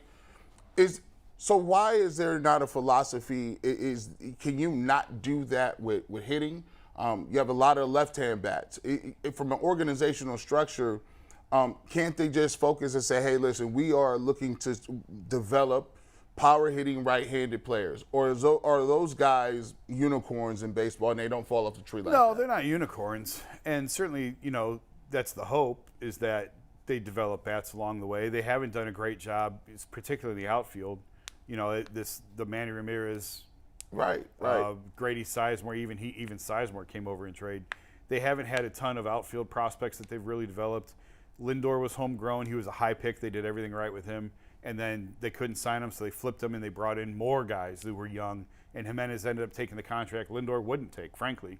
And now Jimenez is going to be locked up for a long time. But, yeah, it's been one of the blind spots has been developing offensive-minded guys. But the minors are flush with hitters, so it's kind of double talk. But like a guy like Brian Rocchio, one of their top prospects is a shortstop, I think Arias is ahead of him. Like, I get this feeling that a lot of fans sort of look at Gabriel Arias as this utility-type player and Rocchio is the shortstop of the future. I don't think that's accurate. I think Arias is going to get the look before Rocchio. But right now, Rosario's blocking that. And listen, if they fall out of it completely, that's probably going to change. He's definitely gone. Rosario's gone. Definitely. Yeah. But as long as they're lingering and hanging around, Rosario's going to be the shortstop on this team.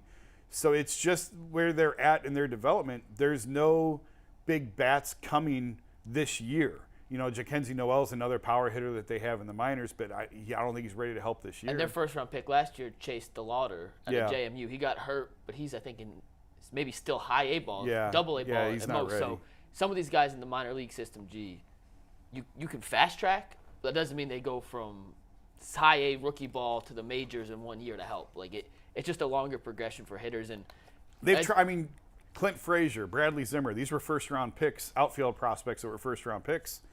They just didn't pan out. It happens in baseball all the time. Baseball might be the hardest sport to draft in. Like the hit rate of dudes who are first-round picks that make it as opposed to just random later-round picks that make it, it varies so heavily. Now, in their favor, pitching is so much more expensive than hitting, and it's such a premium, and they've got that locked.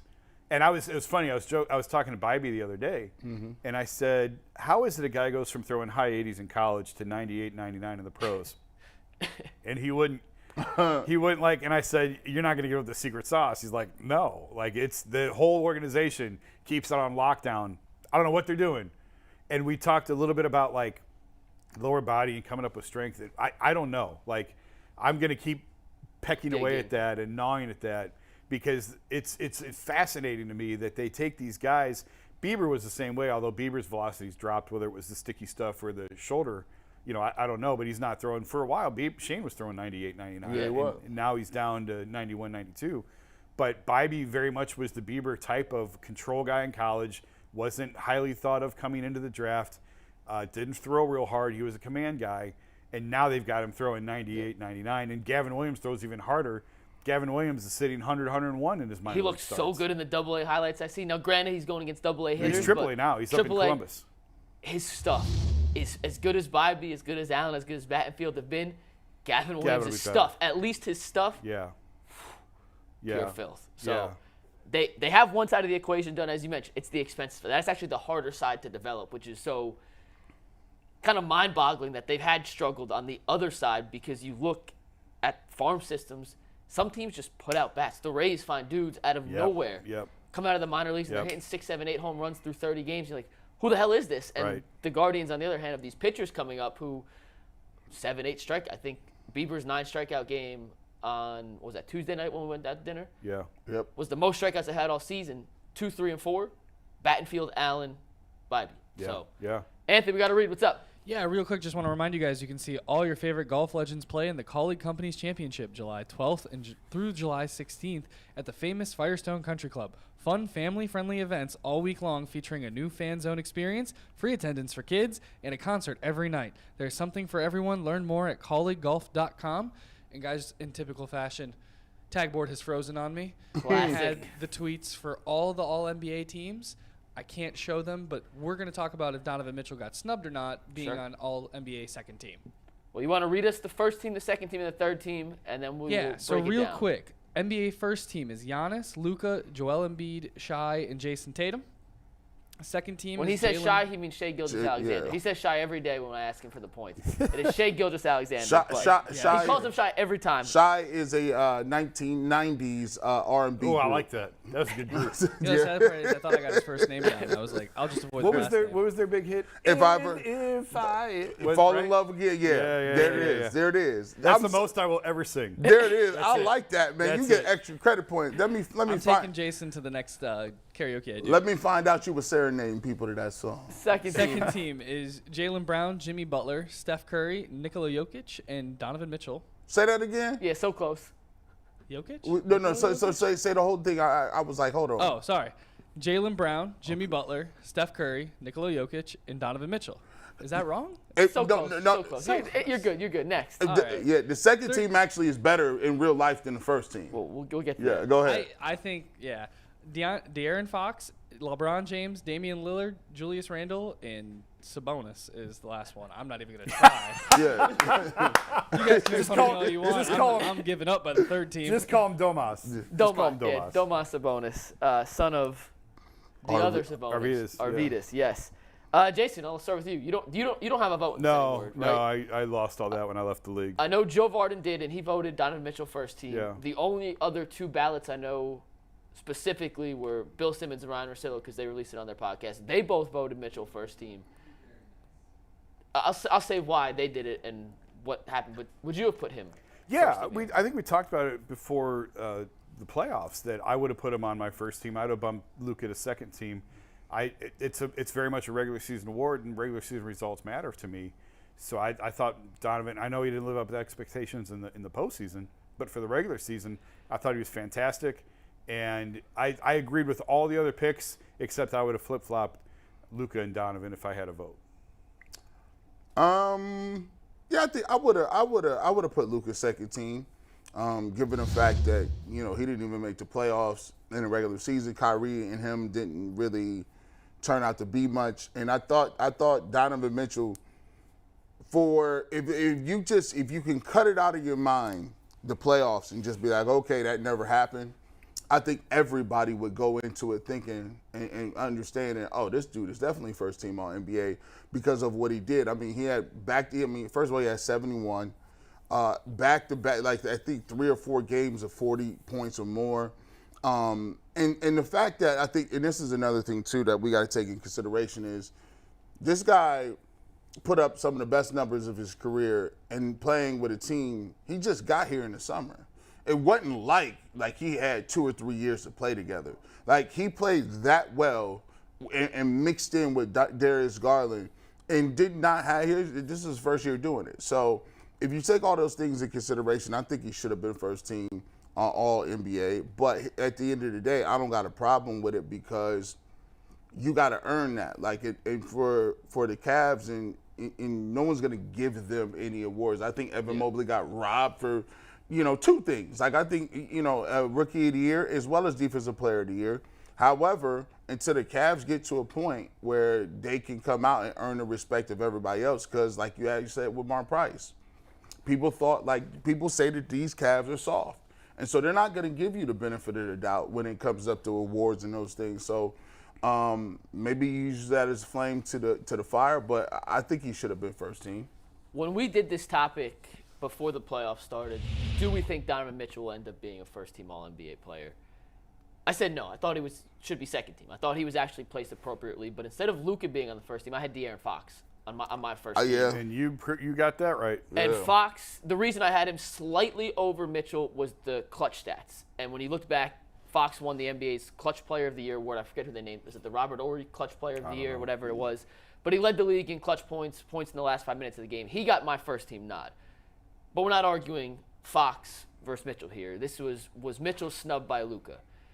And I went back and looked at the numbers, and I don't think he was. As much as this is a regular season award, and as much as it absolutely crushes me, kills me, hurts me, demoralizes me to give someone credit in a year when he missed the playoffs, in a league where 67% of the teams make the playoffs, he was better than Donovan Mitchell this year. Like, his team sucked. The rest of the team sucked. He averaged more points, more rebounds, more assists. He was equally as efficient. His usage rate was a little higher. They both were horrendous on defense. They didn't try. Neither one tried at all on defense. I know Mitchell's defensive stats are inflated by the fact he played on the best defensive team in the league with Mobley and Allen behind him, but Donovan Mitchell didn't really try on defense at all this year. And then I was like, oh, well, he had the 71-point game. Mitchell, you know what? That'll be the tiebreaker. Then I remember Luka had a 60-point, 21 rebound, 10 assist triple-double. And I was like, well, 71-point, almost triple-double, 60-point, 20. You're splitting hairs. Like, if you told me that he got it over Luka, I wouldn't be like, oh, my God, Luka was snubbed. But At the end of the day, Luka averaged more points, more rebounds, more assists on the equal level efficiency rating, and team record doesn't matter in this. It should. If it was up to me, it would, but it doesn't. So I think he's in the right spot. I think Fox should have been first team, but based on the Luka Mitchell thing, I don't really have an issue with it. I think he's rightfully placed second team. I mean, Bull said it. Bull said Luka first team, Donovan second team, so he got it right. He did. Bull actually called it right, yeah. Well, First time Bull's ever been right. Well, Love you, Bull. at this point, this is the way it works. Luka's like grandfathered in. Like, it's his fourth first-team All-NBA like selection. He's been in the league 5 years. He's grandfathered in. Like Jokic is, 2 MVP. You grandfathered in. It's like you can't go back now. So, like right now, Evan Mobley is probably going to be on an all-defensive team all the time now, just because you made it that first time. You're the youngest player to ever do it. So now you kind of grandfathered in, and I don't have a problem with it.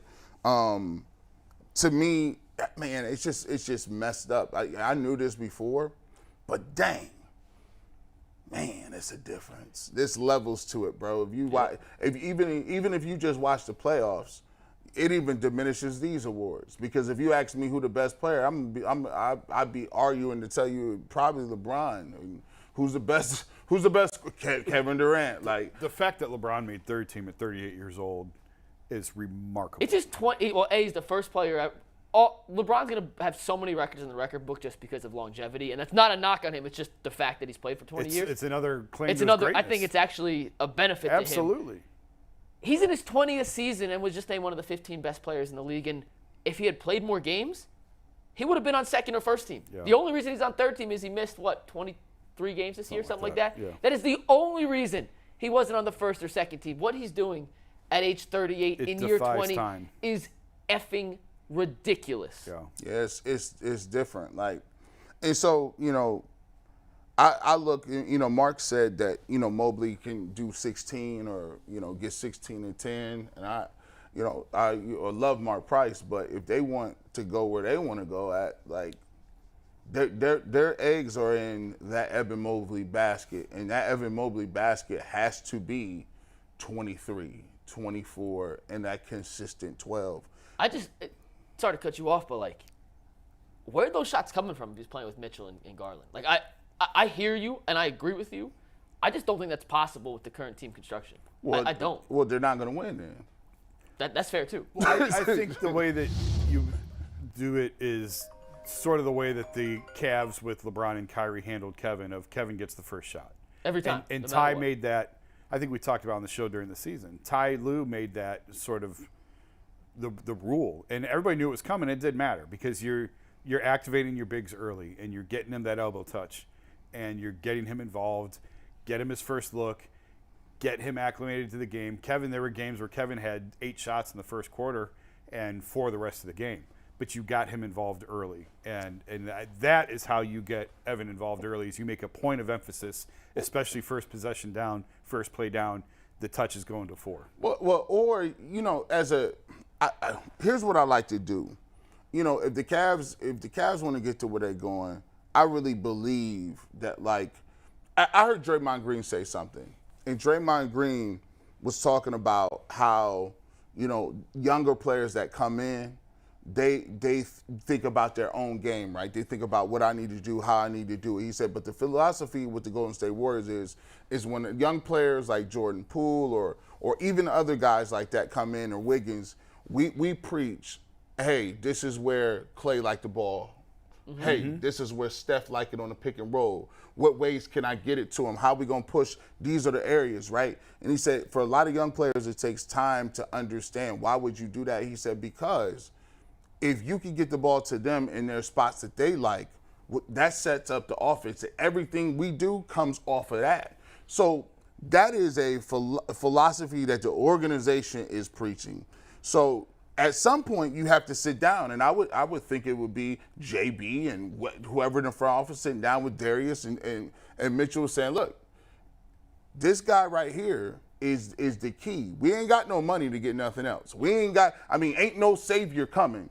But we got a guy we think can turn into something special, but we got to change the way we play. We got to figure out a way to make it where if he's the primary focus of what we're trying to do, it'll make everybody's life different. And you'll get further along the way instead of having these inflated empty numbers. Because 28 for him and 23 for Darius Garland, I don't think that's moving the needle. Well, Jason said this before, and we've kind of talked about this offline, and I wholeheartedly agree with this.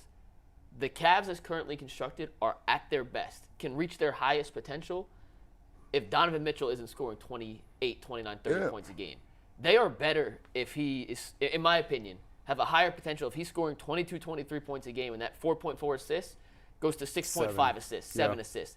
And Darius Garland and they have 3 guys, Mobley averaging 20, Garland 21, Mitchell 22, Allen 16, and a more balanced attack. And then when push comes to shove and you need Donovan to go off, he can still go off. And I think you asked him, and I hope I'm not saying something that I shouldn't say here. No, you're okay. I think you asked him, hey, have you ever considered just punting on a game to make sure Mobley and Garland and Allen and those guys get involved in? And you said that's just not in his DNA. Yeah, he said he doesn't think that's good leadership. Like he said, I try and win every game I play. Like I'm out to win every single game I play. And obviously I understand what he's saying, but I think it's more beneficial in the long run to stand in the corner one night and say, you guys figure it out. Yeah. Darius and Evan, you guys figure out how to get us over the line and how to win this game. I'm going to stand here if you need me, but I'm not going to have the ball in my hands. I'm not going to initiate. I want you guys to take the shots, run the actions, and see how this goes. And I think for the long-term betterment health of everyone involved, that's more beneficial. But Donovan disagrees with that and says, I'm going to win every game I play. For every small market, It's a blessing and a curse. His Kind of. competitiveness is a blessing and a curse. Yeah. for every small market team, I kind of go to the Spurs, right?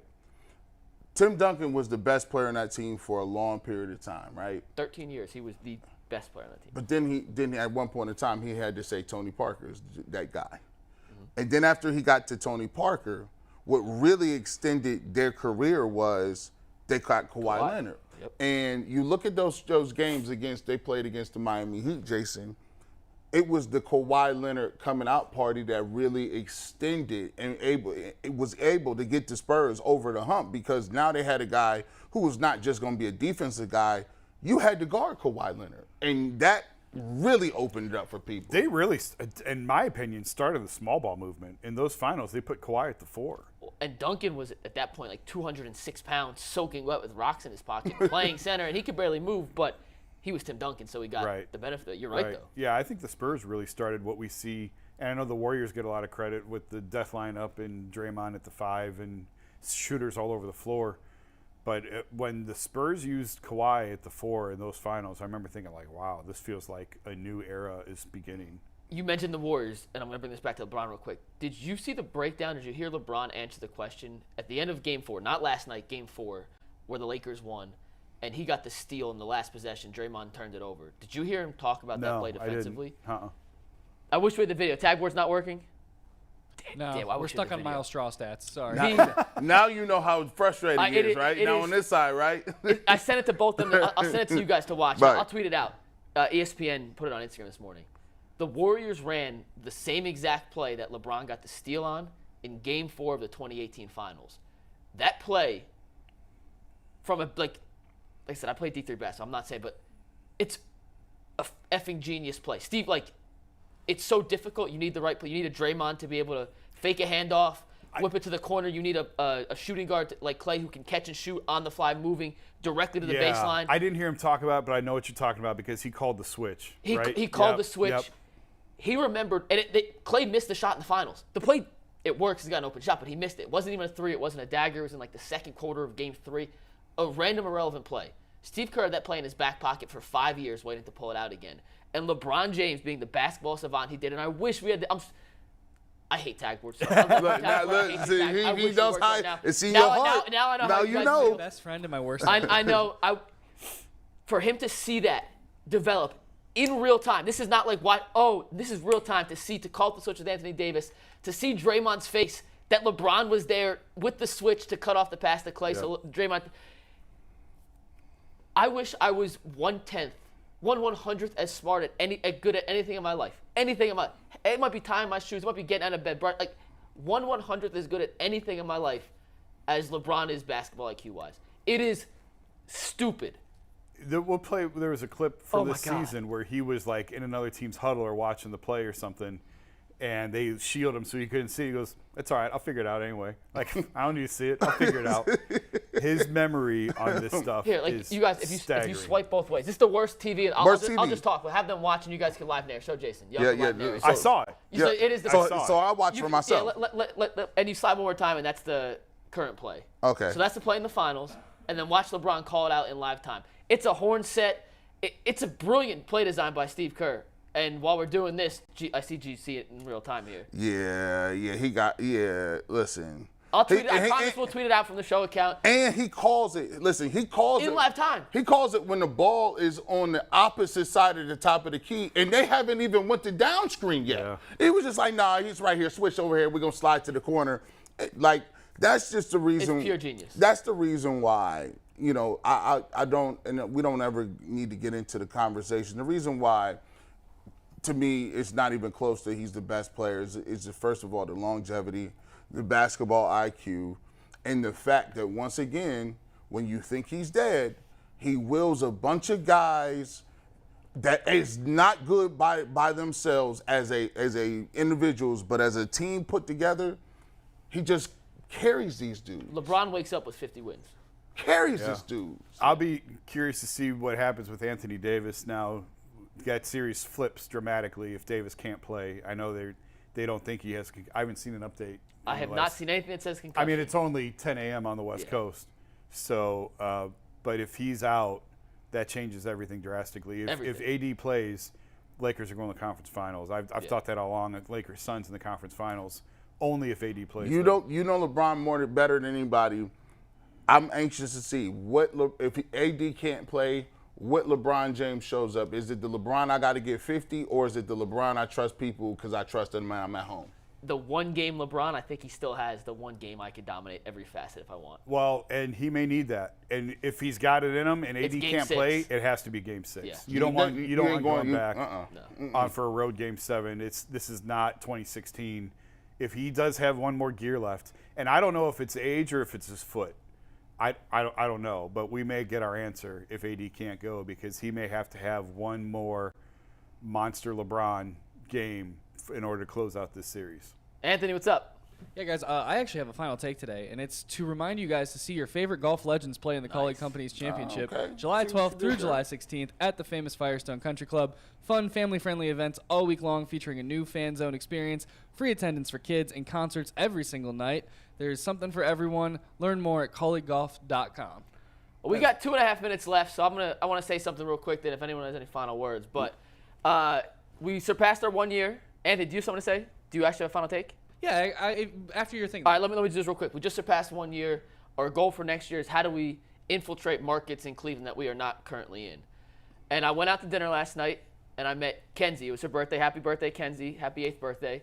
We're going to dominate the Wycliffe, Cleveland 2nd and 3rd grade market. We are going to send T-shirts to the Wycliffe to Kenzie 2nd and 3rd grade class. All their parents are going to get T-shirts. They're going to then become the biggest Ultimate Cleveland sports fans in East Cleveland. So Kenzie, happy birthday. Hopefully we'll do it again next year when you turn 9, 10, 11. We'll keep it an annual tradition.